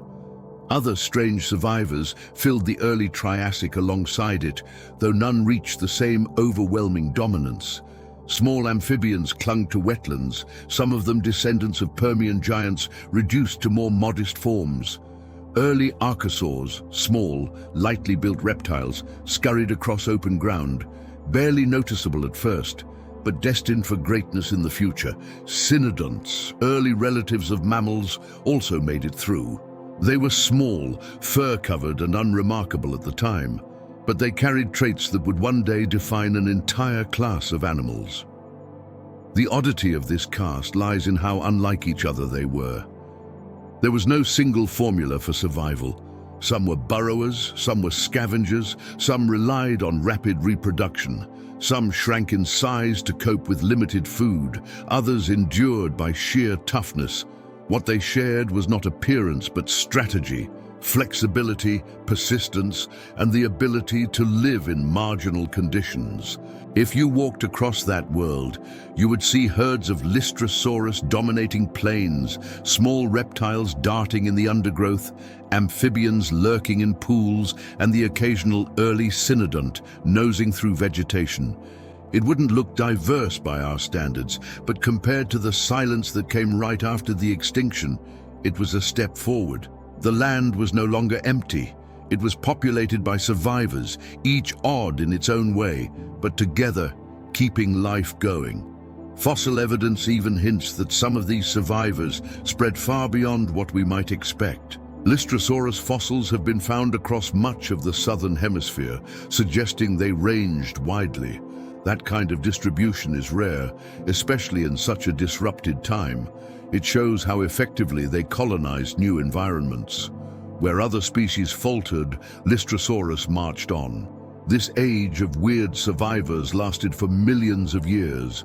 Diversity remained low, but populations of these hardy animals were large. It was a time when ecosystems were dominated not by many different species, but by a few successful ones. That imbalance wasn't sustainable forever, but it was enough to carry the Earth through its recovery. Once conditions improved, those few survivors provided the foundation for new lineages to evolve. Looking back, it's tempting to smile at the idea that such a squat, ungainly creature could be the star of its age. But survival isn't about beauty or ferocity, it's about resilience. Lystrosaurus may not have been graceful, but it was persistent. And in the aftermath of the greatest extinction in history, persistence was the most valuable trait of all. The friends of Lystrosaurus, the amphibians, the small reptiles, the early cynodonts, may not have dominated in the same way, but they shared that persistence. They were the background cast in a play that would eventually give rise to the stars of the later ages. Without them, there would be no crocodiles, no dinosaurs, no mammals, no humans. Their odd, modest forms carried the spark forward. The age of weird survivors wasn't flashy. It wasn't full of roaring predators or lush jungles. It was quieter, stranger, and more uniform. But it was also necessary. Without it, the long recovery might have stalled. With it, the world had the stability it needed to keep moving forward. And so the strange herds of Lystrosaurus and their scattered companions trudged across the Triassic landscape, symbols of endurance in a broken world. They may look odd to us, but they were exactly what Earth needed at the time. After the Great Dying, the land looked barren and repetitive. Herds of the same squat animals moved across dusty plains. Amphibians clung to shrinking wetlands, and plants remained low and patchy. But if you shifted your gaze downward to the soil, the roots, the shrubs, and the damp edges of streams, you'd see another recovery unfolding. It wasn't grand, it wasn't loud, but it was constant. The insects were crawling back, and in many ways, they were setting the stage for Earth's next chapter. Before the extinction, insects had been diverse, with giant dragonflies in the skies, and a wide range of beetles, roaches, and others filling every imaginable niche. The Great Dying had slashed that diversity. Many lineages disappeared completely, making it the only mass extinction known to hit insects as hard as it did vertebrates. For a time, the buzzing skies and crawling ground went quiet, but they didn't stay that way forever. Beetles, dragonflies, and a few others managed to hold on, and from those survivors came the slow rebuilding of insect life.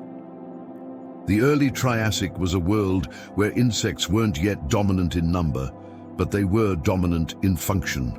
They crawled through soils, feeding on decaying matter, cycling nutrients back into ecosystems that had been stripped of complexity. They chewed on the few plants that had managed to spread. They laid eggs in burrows and cracks, starting new generations in landscapes that still looked empty. They weren't diverse yet, but they were everywhere, quietly persistent. Beetles, in particular, were central. Their design, with hard outer wings acting as armor, gave them resilience.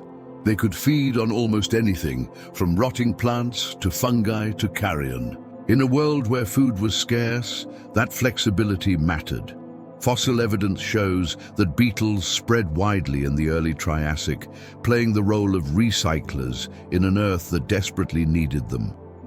Every beetle chewing through dead material was helping to return nutrients to soils that would later support forests again. Dragonflies, though diminished, kept flying. Their Permian ancestors had reached wingspans over 2 feet, but those giants were gone. The survivors were smaller, more modest, but still recognizable. They skimmed across ponds and streams, feeding on smaller insects, keeping food chains alive. Their buzzing wings may have been one of the few sounds breaking the silence above the water. They were reminders that even after devastation, flight was possible. Flies also began to appear, filling niches as scavengers. Their quick life cycles allowed them to rebound faster than many other insects. Ants and bees, not yet evolved, would come much later, but the groundwork for those complex lineages was being laid in these early crawling recoveries. In the absence of abundance, speed and flexibility were the best strategies. It's important to remember how much insects do for ecosystems. They pollinate plants, recycle waste, aerate soils, and form the base of countless food chains. After the Great Dying, their role became even more important. With diversity so low in larger animals, insects kept the basics running. They turned death into soil, soil into plants, and plants into food for larger creatures. They were the gears still turning in a machine that had nearly stopped. If you crouched in the ferns of that world, you'd see them at work. Beetles gnawing at fallen stems, dragonflies darting above pools, small larvae wriggling in damp earth. It wasn't a spectacle, but it was life in motion, and it was steady. Unlike the fragile populations of larger animals, insects reproduced quickly and in great numbers. That speed allowed them to adapt, to test new strategies, and to spread into every corner that could support them. The return of insects also meant the return of interaction. Plants and insects had long been intertwined, and though pollinating relationships were not yet as sophisticated as they would become, insects were still moving spores, chewing leaves, and shaping vegetation. Every bite and every crawl influenced which plants spread and which failed. In a world without forests, that influence was small but significant. Over time, as forests returned, insects would shape them again. But even in the early stages, they were already part of the story. What makes this period so strange is how insects filled roles that had once belonged to others. In the absence of birds, skies were left to dragonflies. In the absence of abundant scavengers, beetles and flies carried the load. In the absence of complex forest ecosystems, insects dominated the undergrowth. They weren't yet as visible as the herds of reptiles, but they were everywhere, and their presence made survival for others possible. The fossil record shows their growing importance. Traces of insect feeding appear on fossil plants, showing where they chewed or bored. Their bodies are preserved in ancient sediments, sometimes in great numbers. Their rise after the extinction is slower than in other recoveries, but it's steady, building a foundation that would only grow stronger as conditions improved. If you imagine walking across the land, you'd hear little of them at first, maybe a faint buzz, maybe the flicker of wings by a pond. But if you knelt down and looked closely, you'd see them in every patch of green and every scrap of soil. The earth was crawling again, not yet flying, not yet humming in full, but crawling, and that crawling mattered. Over time, as ecosystems regained stability, insects became more diverse again.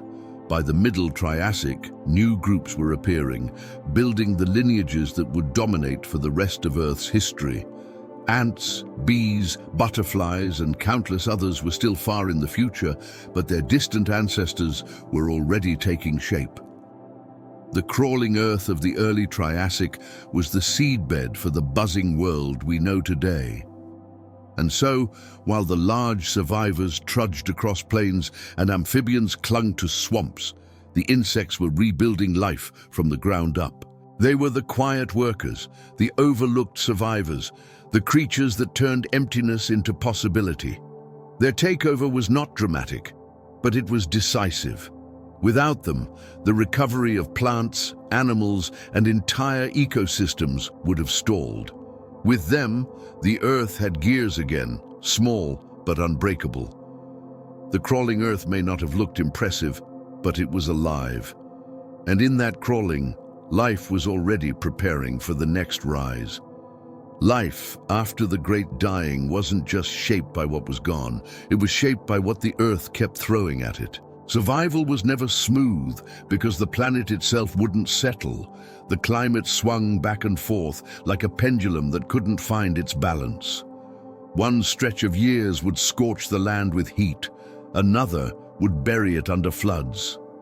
Droughts lasted long enough to crack soils wide open, and storms came fierce enough to wash away what little had grown. If extinction had left the world fragile, the climate kept pressing on that fragility, testing it over and over again. The Siberian eruptions had filled the air with greenhouse gases, and those gases lingered for millions of years. Carbon dioxide levels were far higher than today, and methane released from ocean deposits only added to the burden. That meant heat, relentless heat. Average global temperatures rose to levels far beyond what modern Earth carries. Day after day, the sun beat down harder than before, and nights gave little relief. For animals already struggling with low oxygen, that heat made every step more exhausting. Shade was scarce, and even where plants grew, the air itself held the weight of warmth. But the heat wasn't steady. Volcanic dust and ash sometimes blocked sunlight, creating short spells of cooling. Those cool intervals may have offered temporary relief, but they came with their own problems. Crops of plants just starting to spread could fail under sudden chills. Rainfall patterns shifted wildly. What life needed most, stability, was nowhere to be found. Instead, the climate lurched between extremes, giving with one hand and taking with the other. Drought was one of the harshest challenges. Without forests to hold moisture, the land dried out quickly. Rivers shrank, wetlands vanished, and soils cracked into mosaics of dust. Amphibians, already diminished, were hit hardest. Their dependence on water made them vulnerable in a world where water came and went unpredictably. Reptiles fared better, their tougher skins keeping them from drying out. But even they struggled when food disappeared with the rains. Herds of Lystrosaurus may have wandered long distances between patches of greenery, their bodies trudging under skies that offered no relief. Then, just as the land seemed at its driest, rains could return with fury. With soils bare and roots scarce, floods carved across the land. Torrents of water swept away plants and animals alike, filling rivers with mud and choking deltas with silt. Floods that would once have nourished valleys instead scoured them. For life trying to take hold, these swings were brutal. A plant that managed to grow during drought might be washed away in the flood that followed. An animal that survived a flood might starve during the drought that came next. These swings show up clearly in rocks from the early Triassic. Sediments alternate between signs of extreme dryness, desert dunes frozen in stone, and signs of flooding, thick layers of mud washed into basins. In some regions, fossil soils reveal cycles of cracking and hardening, evidence of drought after drought. Then sudden deposits of silt record the destructive power of floods. It's as if the Earth was scribbling notes about its own instability, layer after layer of extremes. The roller coaster wasn't just on land, oceans felt it too. Warmer temperatures meant less oxygen dissolved in the water, leading to repeated dead zones. Sudden cooling episodes mixed the waters in chaotic ways, sometimes bringing toxic layers to the surface. Marine life would rebound slightly during stable spells, only to collapse again when heat or stagnation returned. The seas were as unpredictable as the skies, leaving animals and plants no easy refuge. For evolution, though, these swings acted as a constant filter. Only creatures that could handle extremes survived. Specialists that required steady conditions vanished. Generalists, flexible and adaptable, became the core of recovery. That's part of why animals like Lystrosaurus thrived. They could eat a wide variety of plants, dig burrows to escape heat, and reproduce quickly. Their bodies didn't demand much from the climate, and that made them perfect for instability. The roller coaster also explains why recovery was so slow. Every time life began to stabilize, another swing knocked it back. Diversity would start to rise, then collapse again. Populations would expand, then vanish in droughts or floods. It took millions of years for the climate to settle enough that ecosystems could truly rebuild. Compared to other extinction recoveries, this one was dragged out, stretched by the Earth's refusal to find balance. If you imagine living through it, the uncertainty would be constant. One generation might know a landscape of dry winds and cracked soils. The next might be born into floods and storms. Plants would sprout only to die. Animals would migrate only to find nothing waiting. There was no rhythm to trust, no season that followed the same pattern twice.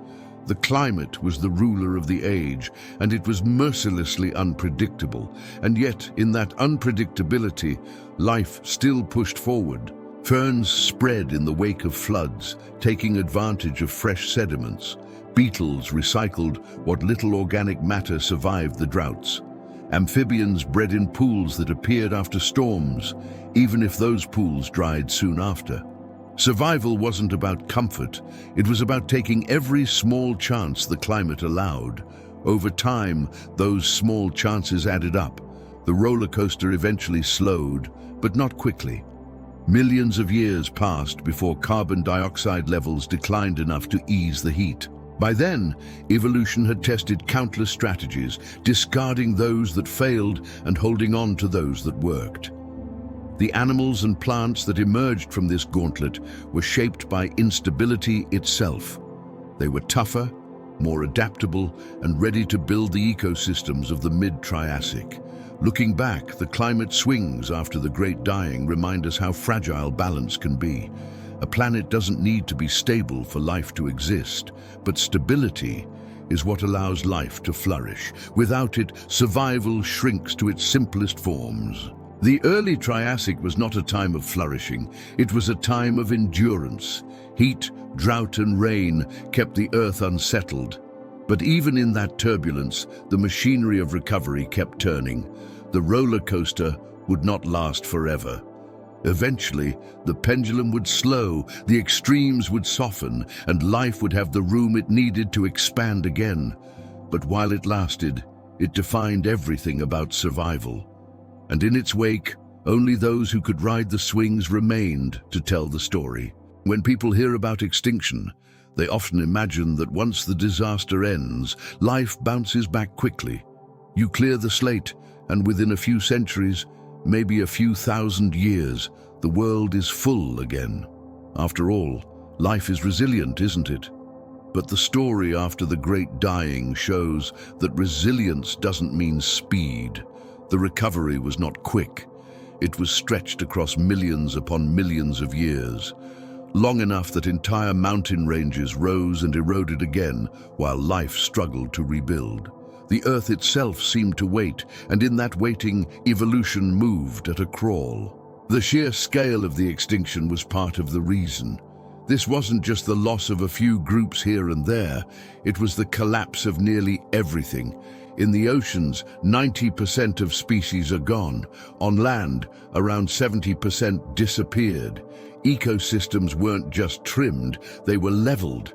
And when you level something that thoroughly, there's almost nothing left to work with.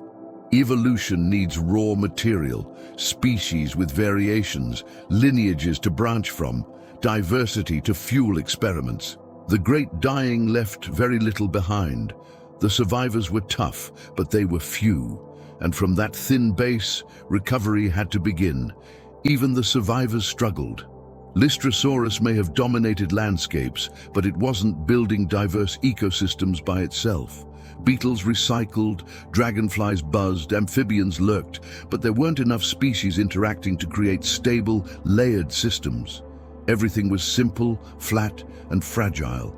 Food chains were short, often just 2 or 3 steps, from plants to herbivores to small predators. Complexity was gone. And without complexity, resilience was low. Any disturbance could ripple through and collapse whole communities. That fragility kept life from expanding the way it normally would. And the disturbances kept coming. The climate refused to settle. Heat waves baked the land. Then sudden cooling episodes arrived when volcanic dust or ocean shifts blocked sunlight. Rain fell in destructive floods, then vanished into long droughts. Oxygen levels remained low in both air and sea, making it difficult for large animals to thrive. Acid rain stripped soils. Toxic oceans kept killing off attempts at recovery.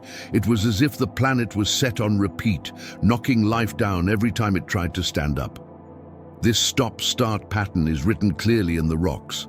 Fossil layers show bursts of diversity rising, followed by sharp declines over and over again through the early Triassic. Insects would spread, then falter. Plants would colonize ground, then vanish in droughts. Marine animals would diversify, then crash again in oxygen-starved seas. It wasn't one long recovery curve. It was a jagged line, climbing and dropping across millions of years. Only in the middle Triassic does the line finally begin to climb steadily. Another factor slowing recovery was the collapse of forests. For nearly 10 million years, the coal gap marks a time when true forests didn't exist. Without tall trees, there were no stable habitats for countless species. Birds hadn't yet evolved, but the absence of canopy life meant the skies were emptier. Rivers eroded without roots to hold them. The cycling of water through forests was gone, leaving rainfall less reliable. Life without forests is possible, but it's limited.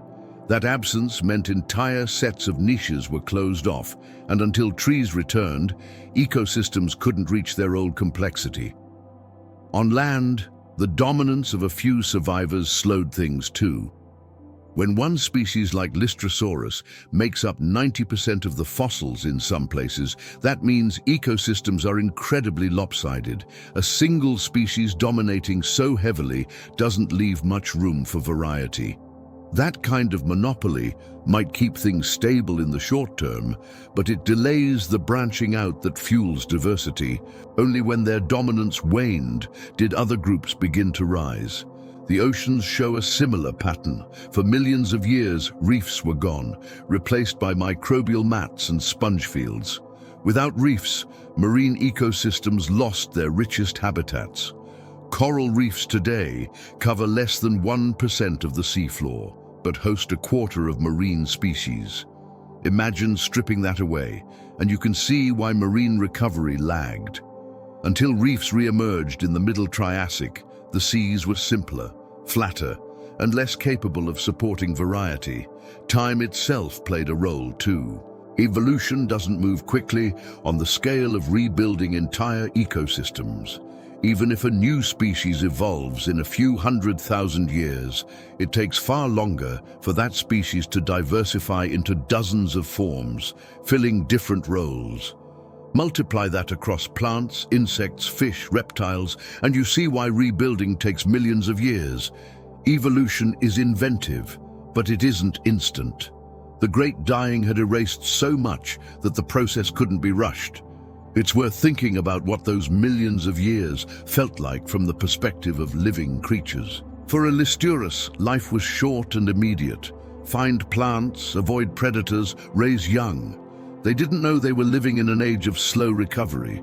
To them, the world simply was what it was. But to us, looking back, those millions of years feel like waiting for forests to return, waiting for reefs to grow, waiting for predators to evolve again, waiting for the variety of life to bloom. That waiting wasn't empty, but it was stretched so long that it felt almost frozen in time. The phrase "great wait" captures the frustration of looking at the fossil record and seeing how little seemed to change for so long. 10 million years can pass, and the diversity is still thin, the landscape still simple. Only after that span does the fossil record show real expansion, with new reptiles rising, forests spreading, insects diversifying, and oceans filling with more complex communities. It's as though the Earth pressed pause after catastrophe, and the pause lasted longer than the entire span of human existence multiplied many times over. But the Great Wait was not wasted time. Evolution was still at work in the background, slowly shaping survivors into new forms. Early pterosaurs were experimenting with body plans that would later give rise to crocodiles, pterosaurs, and dinosaurs. Conodonts, those small fur-covered reptile relatives, were slowly acquiring traits that would lead toward mammals. Insects were laying the groundwork for the diversity that would eventually explode. The wait was long, but within it, foundations were forming. The length of the wait also ensured that the world which emerged afterward was not a copy of the old one. The Persian world of saber-toothed predators, swampy forests, and armored fish was gone. The Triassic world that followed was new, with different players, different balances, and different ecosystems. The waiting period had filtered the survivors, and those filters shaped what came next. The dinosaurs, for example, rose not in spite of the Great Wait, but because of it, With competitors gone and ecosystems reset, they had room to flourish. The mammals, too, owed their chance to this long pause. The great wait was painful, but it was also transformative. If you think about the span of time, it's staggering. 5 million years before reefs return, 10 million before forests re-establish, entire eras passing with only modest steps forward. For comparison, modern humans have existed for less than 500,000 years. Everything we know, agriculture, writing, cities, technology, fits into a blink compared to the wait after the Great Dying. From our perspective, the pause is almost beyond comprehension. But for the Earth, it was just another cycle, another slow march of recovery measured in millions, not in moments. So, the Great Wait wasn't emptiness. It was persistent, stretched thin, survival playing the long game. Life held on, sometimes just barely, until the world allowed it to expand again. And when that expansion finally came, it was shaped by the filters of heat, drought, floods, and scarcity. Those who had endured became the ancestors of what was to come. The Great Wait explains why recovery took millions of years, but it also explains why the world that followed looked so different from the one that came before. When the Great Wait finally began to ease again, life didn't simply return to what it had been before. The world had changed too much for that. Entire groups were gone, climates had shifted, oceans had been remade, and landscapes had lost their forests.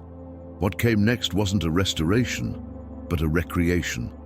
Ecosystems rebuilt from scratch. Every piece of the puzzle had to be placed again, and in that slow rebuilding, a new balance emerged. The first signs of this rebuilding appeared in the plants. Ferns had been the quick colonizers after the extinction, spreading across bare ground like a green bandage. But over time, shrubs and small conifers began to join them.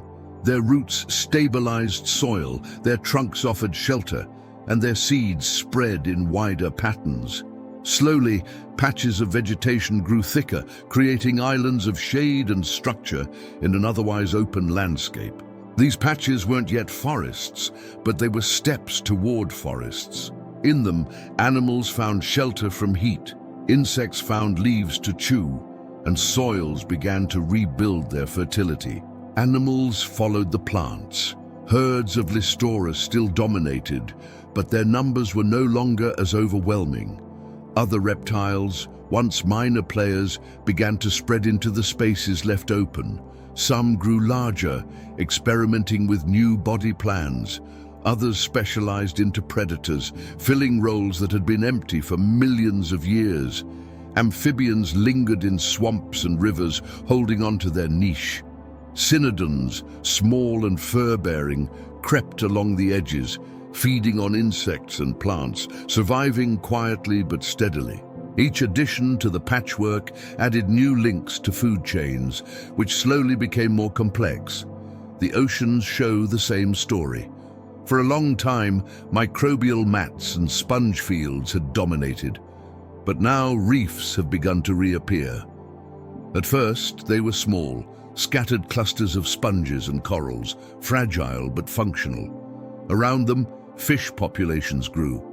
Ammonoids diversified, and predators began to return. Sharks adapted to the new conditions, spreading into roles left empty. The seas weren't as rich as before, but they were no longer empty. Every reef that managed to hold together became a hub of life, drawing in creatures from miles around. What's striking about this rebuilding is how new it was. The old Permian ecosystems, with their saber-toothed predators, dense forests, and armored fish, didn't come back. Instead, the survivors gave rise to new lineages. Arosaurs, the ancestors of crocodiles, pterosaurs, and dinosaurs, began to rise on land. In the seas, marine reptiles like ichthyosaurs and nothosaurs appeared, sleek and powerful in ways no earlier animals had been. The vined, though still small, were developing traits that would one day define mammals. The rebuilding wasn't a copy, it was an invention. The balance itself was different too. Before the extinction, Ecosystems had been dominated by certain groups, like brachiopods in the seas and massive amphibians on land. Afterward, dominance shifted.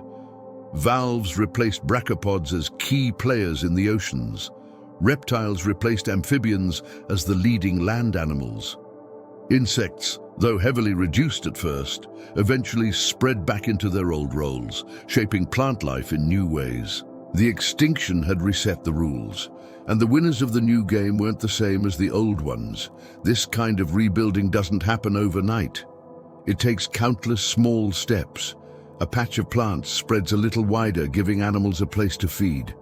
A new predator evolves sharper teeth, changing the balance of prey. An insect develops a new way of feeding, influencing which plants thrive. These steps play out slowly, but together they form the architecture of new ecosystems. From simplicity, complexity began to grow again, weaving itself into food webs that could withstand the shocks of climate and time. The fossil record shows this gradual layering. Early Triassic rocks contain few species, often dominated by just one or two. Middle Triassic rocks show more variety, different reptiles, more insects, diverse fish, growing reefs. By the late Triassic, ecosystems look fully rebuilt, with forests on land, thriving seas, and predators of every size.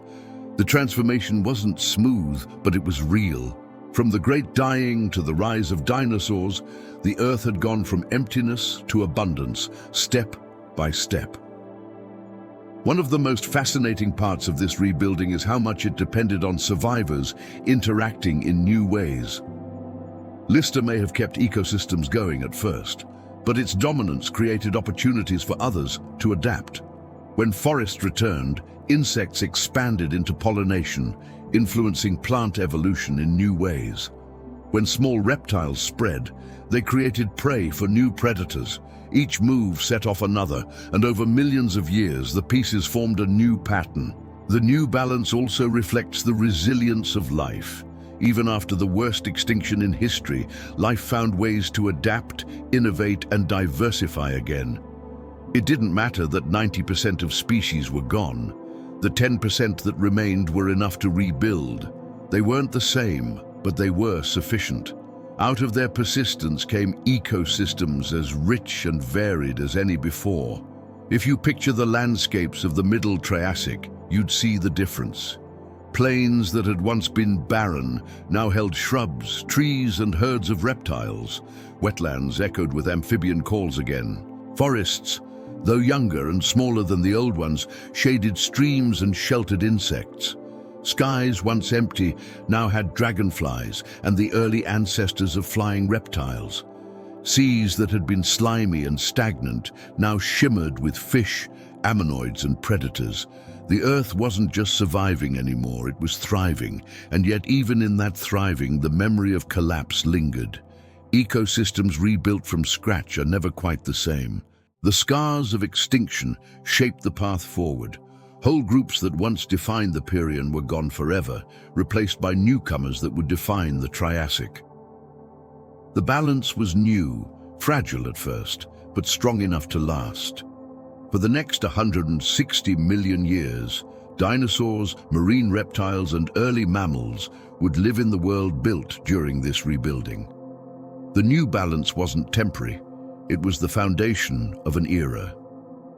It's humbling to realize that everything we know about life today, from the mammals that became us to the birds that fill our skies, owes its roots to that slow rebuilding. If the survivors hadn't stitched together new ecosystems, if the balance hadn't been found again, the story could have ended there. But it didn't. It paused, it restarted, and it created something new. That's what ecosystems do. They rebuild, even from almost nothing given enough time. So when the Earth seemed quiet, when recovery seemed endlessly stalled, what was really happening was the construction of a new order. Plants, insects, reptiles, and microbes were all laying down the scaffolding for the future. The new balance wasn't a return to the past. It was a fresh creation, one that would support life for millions of years to come. Once ecosystems had begun to stabilize again, the stage was set for something new to emerge. The old world of the Permian had been erased, and in its place, a simpler, patchier one had taken shape. But out of that new balance came the first hints of futures still far away. Early reptiles were beginning to test out forms and strategies that would eventually define entire eras. And among them, the first true dinosaurs were just starting to appear, small and unnoticed at first, but destined to grow into giants. These were the seeds of the future, scattered across a recovering Earth. Reptiles had been around for a long time by this point. They first appeared hundreds of millions of years earlier, but the Great Dying had cut many of their lineages short. The ones that remained were smaller, tougher, and more adaptable than their Permian predecessors.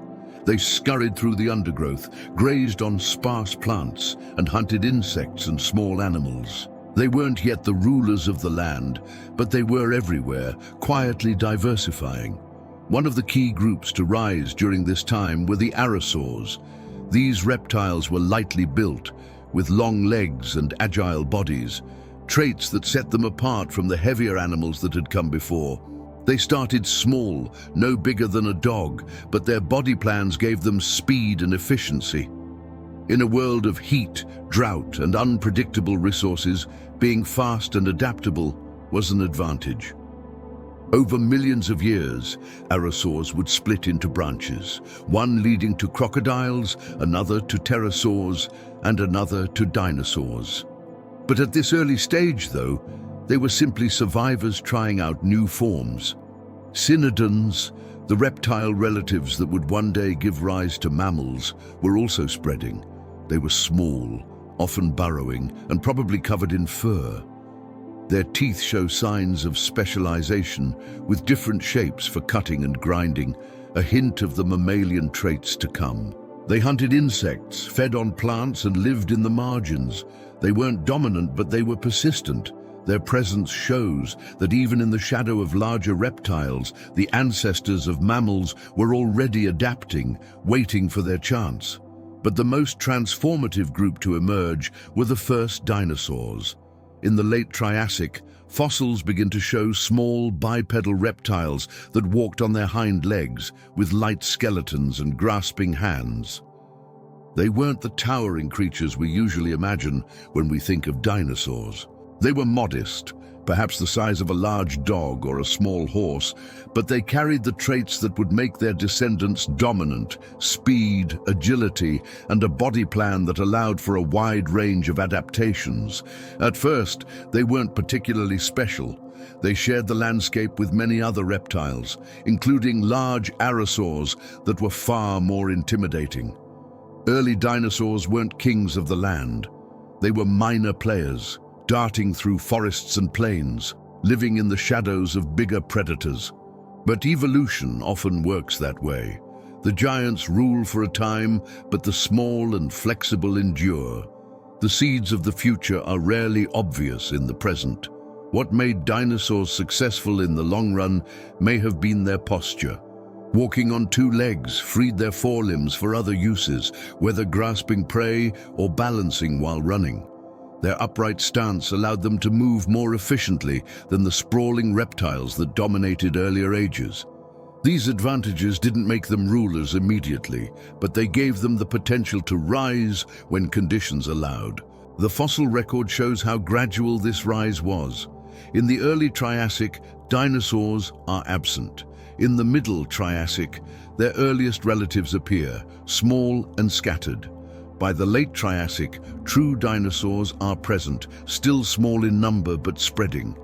Within a few million years, they would begin to diversify into the first recognizable groups: theropods, sauropodomorphs, and ornithischians. The diversity that would one day fill entire continents began with these small, agile creatures. It's striking to think that at this time, no one would have noticed them as future rulers. If you were standing on a Triassic plain, you'd see herds of stocky reptiles, amphibians in wetlands, early crocodile-like predators, and insects buzzing across shrubs.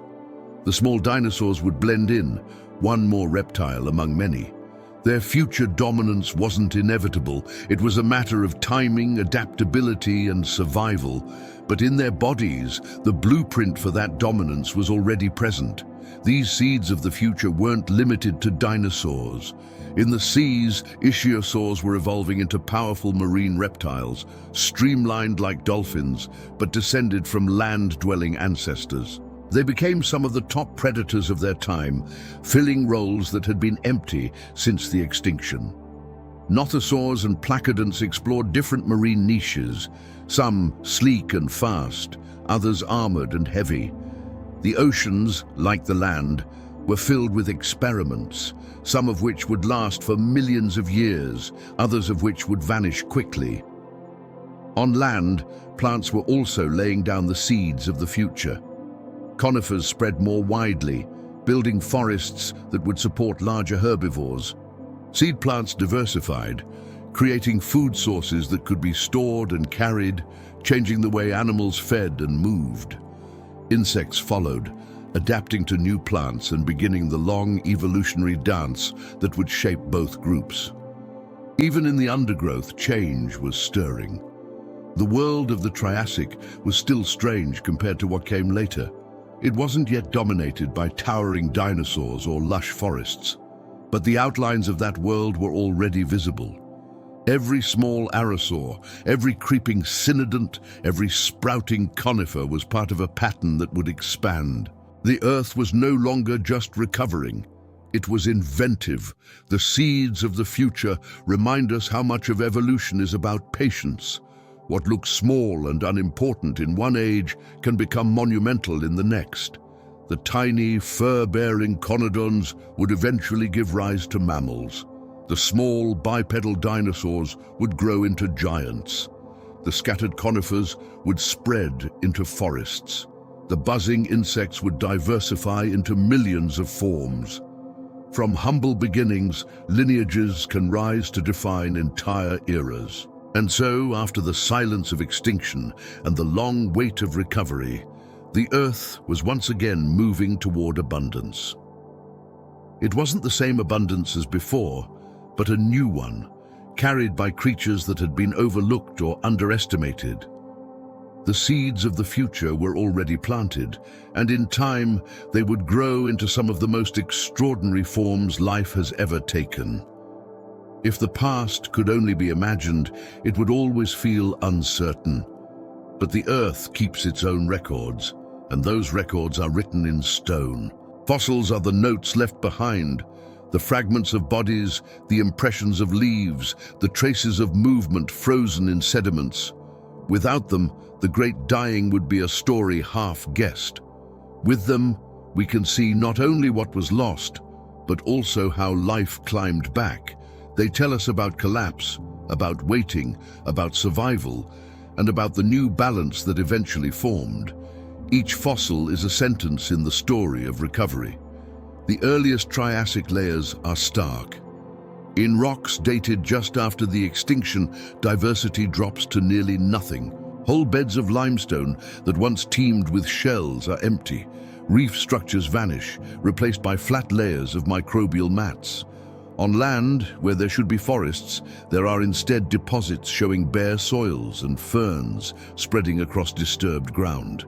The absence itself is a lesson. Fossils don't just tell us what lived, they also tell us what didn't. The silence in those layers speaks louder than any bone.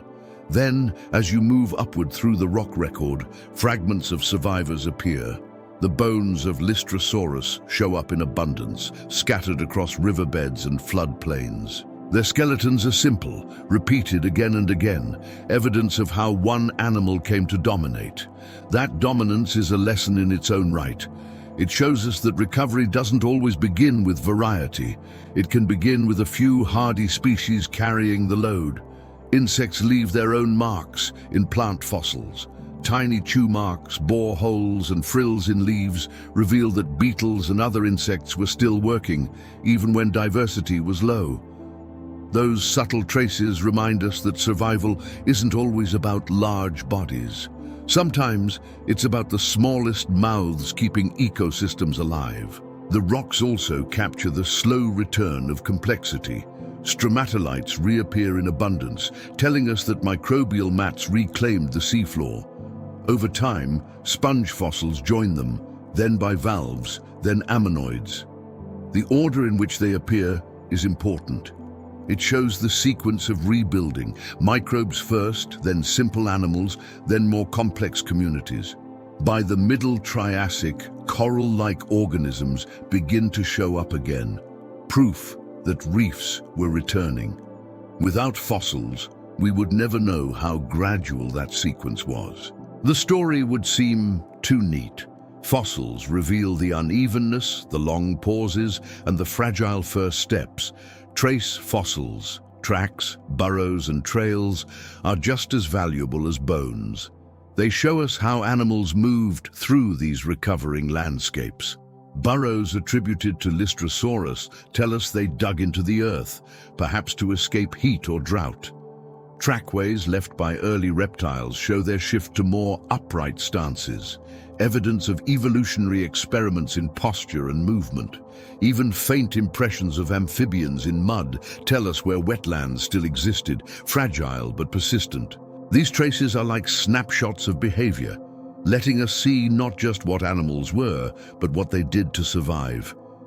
Chemical fossils add another layer.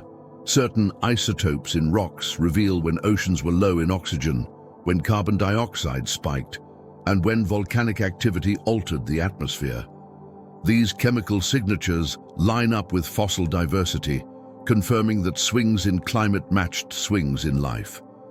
They remind us that biology and geology are inseparable, that the Earth itself is both stage and actor in this story.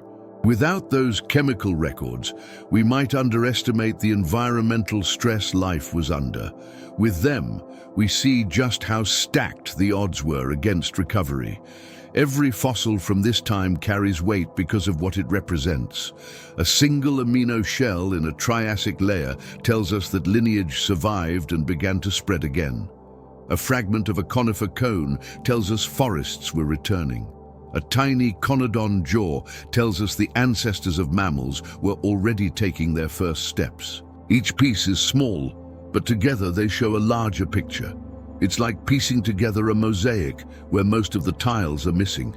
The image isn't complete, but enough remains to see the shape of the story. Fossils also remind us of the unevenness of recovery across the world. In some regions, diversity returns sooner. In others, it lagged for millions of years. For example, marine life in certain basins shows earlier signs of ammonoid recovery, while other seas stay dominated by microbes for longer. On land, some regions show forests reappearing earlier, while others remained open plains. These differences tell us recovery wasn't a single global wave, but a patchwork. Conditions varied and life responded differently in each place. That lesson is important. It shows that recovery is local before it is global. The value of fossils lies not just in what they show, but in how they connect us to time. Holding a Lystrosaurus skull or a stromatolite fragment is to touch survival itself, carried across 250 million years. They are physical evidence that life endured, that the silence of extinction was not complete. Without fossils, the great dying would be a myth. With them, it is a history written in detail, however incomplete. It's also humbling to realize how much of what we know comes from chance. Fossilization is rare. Most creatures vanish without a trace. What we do have is a fraction of a fraction, preserved only because conditions aligned. A bone buried in the right sediment, a leaf trapped in the right mud, a shell covered before it could be crushed. The fact that we can reconstruct recovery at all is remarkable. It's a reminder of how much is missing, but also of how much can be learned from what remains. The lessons written in stone are not just about the past. They speak to the present too. They show us how fragile ecosystems can be, how long recovery takes after collapse, and how important survivors are in rebuilding. They warn us that even resilient life has limits, and that stability is rare and precious. They also remind us that extinction is not just an end, but a beginning of something new. The fossil record doesn't just tell us what was lost. It tells us how the Earth reinvented itself. So when we look at bones, shells, tracks, and chemical signatures, we're not just cataloging relics. We're reading the story of persistence, written in the language of stone. That story is long, fragmented, and patient, and in it we find the memory of the Great Dying, not just as a collapse, but as a recovery told one fossil at a time. The Great Dying was not just an event that ended and then vanished from the record. Its echo lingers in the earth itself, in stone, in air, in oceans, in the very shape of the history that followed. Extinction on that scale doesn't leave quietly. It imprints itself in ways that ripple forward for millions of years, long after the last direct victims have turned to dust. To study the Triassic and everything that followed is to hear those echoes, faint but persistent, shaping the world that came after.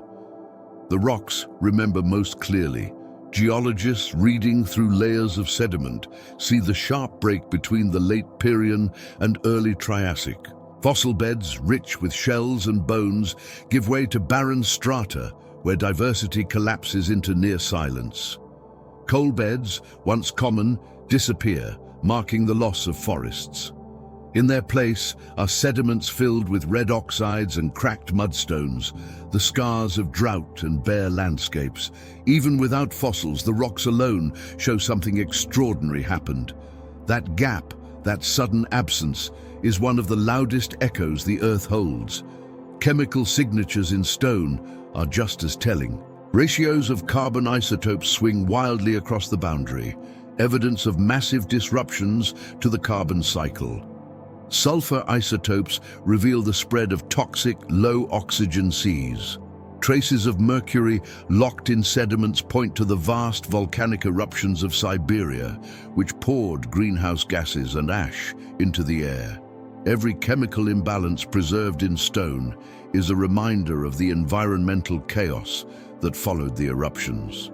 The Earth keeps those imbalances as records, like scars written in its chemistry. The echo also lingers in the slow pause that follows. For nearly 10 million years, life remained stunted. Fossil layers show repetition rather than expansion, with the same few species appearing again and again. That lack of diversity itself is an echo. It tells us that extinction doesn't simply erase the past. It reshapes the future by slowing it down. The Great Wait was the Earth's way of remembering, of carrying forward the consequences of collapse in every bare plain, every empty reef, every simplified food chain. Even the survivors carry the memory in their bodies. Listoris, so abundant after the extinction, is itself an echo. Its overwhelming presence in the fossil record reflects the vacuum left by others. Every skull, every bone bed is a reminder of how narrow survival had become. The dominance of valves in the oceans, replacing brachiopods, is another echo. Brachiopods had been the backbone of marine ecosystems for hundreds of millions of years. Their failure to recover after the Great Dying shows how extinction can permanently shift the balance of life. Their absence still shapes seas today. The echo is also in the lineages that rose only because others had fallen. Dinosaurs, which would later give rise to crocodiles, dinosaurs, and birds, flourished in the space left open by vanished competitors. Mammal ancestors, once minor players, survived in burrows and shadows, carrying traits that would one day spread into whole new forms. The dominance of dinosaurs in the Mesozoic wasn't inevitable. It was an echo of the Great Dying, the result of an empty stage that only they could fill. The extinction shaped not only the end of the Permian, but the trajectory of everything that came after. The oceans carry their own memories. For millions of years, reefs were absent, and their return was slow. The gap in reef building is an echo of collapse, preserved in the lack of limestone structures during that time. Even when reefs came back, they were different. Corals eventually took over as the main builders, replacing groups that had once defined reefs. That change was permanent. It shows how extinctions echo not just in absence, but in transformation. What is lost can alter what replaces it, setting the path of ecosystems for ages to come.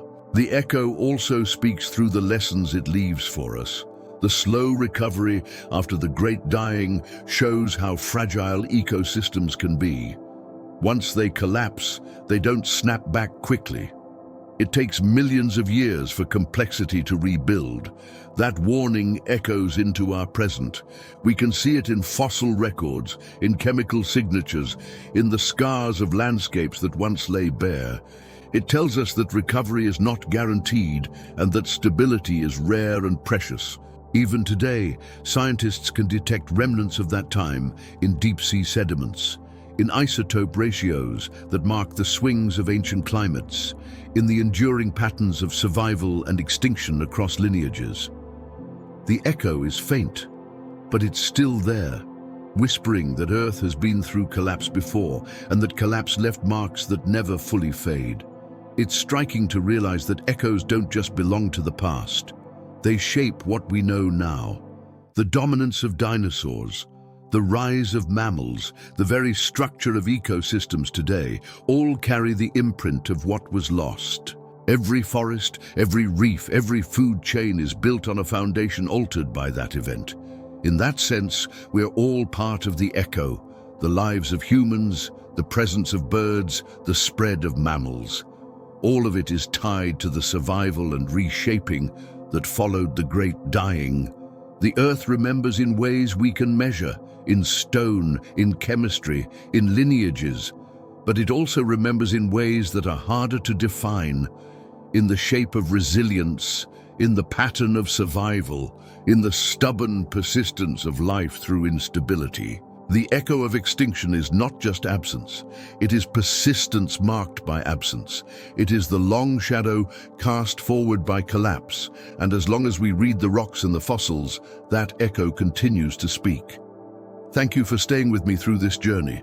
We've walked across barren plains, peered into oceans covered in microbial mats, watched herds of strange survivors trudge through dust, and seen the first dinosaurs take their tentative steps. We followed the long silence after the great dying, the fragile return of insects, the instability of climate, and the slow rebuilding of ecosystems into something new. Together, we've traced how Earth remembers catastrophe in stone and in life, how every survivor became part of the future, and how even the smallest creatures carried the weight of recovery on their backs. When you step back from all of it, the story isn't just about destruction, it's about persistence. The extinction was vast, almost total, but it wasn't the end. The world didn't stop. It paused. It stumbled. It struggled through heat and drought and storms, but it never stopped. Life endured, not because it was grand or perfect, but because it was stubborn. Beetles gnawed, microbes thrived, burrowers dug, and from those quiet actions, the future grew. It reminds us that survival isn't always about strength or speed or size. Sometimes it's about simply carrying on, even when conditions make that almost impossible. It's easy to see the great dying as distant, as something that happened hundreds of millions of years ago and doesn't touch us. But in truth, we live in its shadow. Every bird you see in the sky, every mammal in a field, every forest you walk through owes its existence to those survivors. Their persistence shaped the path that led to us. We are part of that story, an echo of their endurance. When you look at the world around you, you're also looking at the outcome of their survival, and that perspective changes how we think about our own time. We know the Earth can go through collapse. We know it can take millions of years to recover. We know that extinction leaves marks that never fade. That knowledge doesn't have to be frightening. It can also be grounding. It tells us that the living world we see now is rare and fragile and worth holding on to. We are one of the few generations to know the past clearly and to understand our own role in the future. That makes the lesson of the great dying not just history, but guidance. So if you found this journey interesting or even a little soothing, you can support it by liking this video, subscribing to the channel, or sharing it with someone who enjoys unwinding with these kinds of stories. It helps more than you might think, and it means I can keep exploring Earth's history with you, piece by piece, in the same calm way. And now, as we close, take a moment to breathe. Think about how far back this story stretches and how patient the Earth has been. Hundreds of millions of years, entire ages passing, and yet here you are, listening. The story of recovery after the Great Dying is long, but it shows that even after collapse, there can be continuity. That thought can be a soft place to rest. So wherever you are, whether you're listening at night or in the middle of the day, let this be a gentle pause. Thank you for spending this time with me. Thank you for being curious, and thank you for letting Earth's story keep you company. Until next time, may your own world feel steady, and may you drift comfortably like the survivors once did through whatever comes next.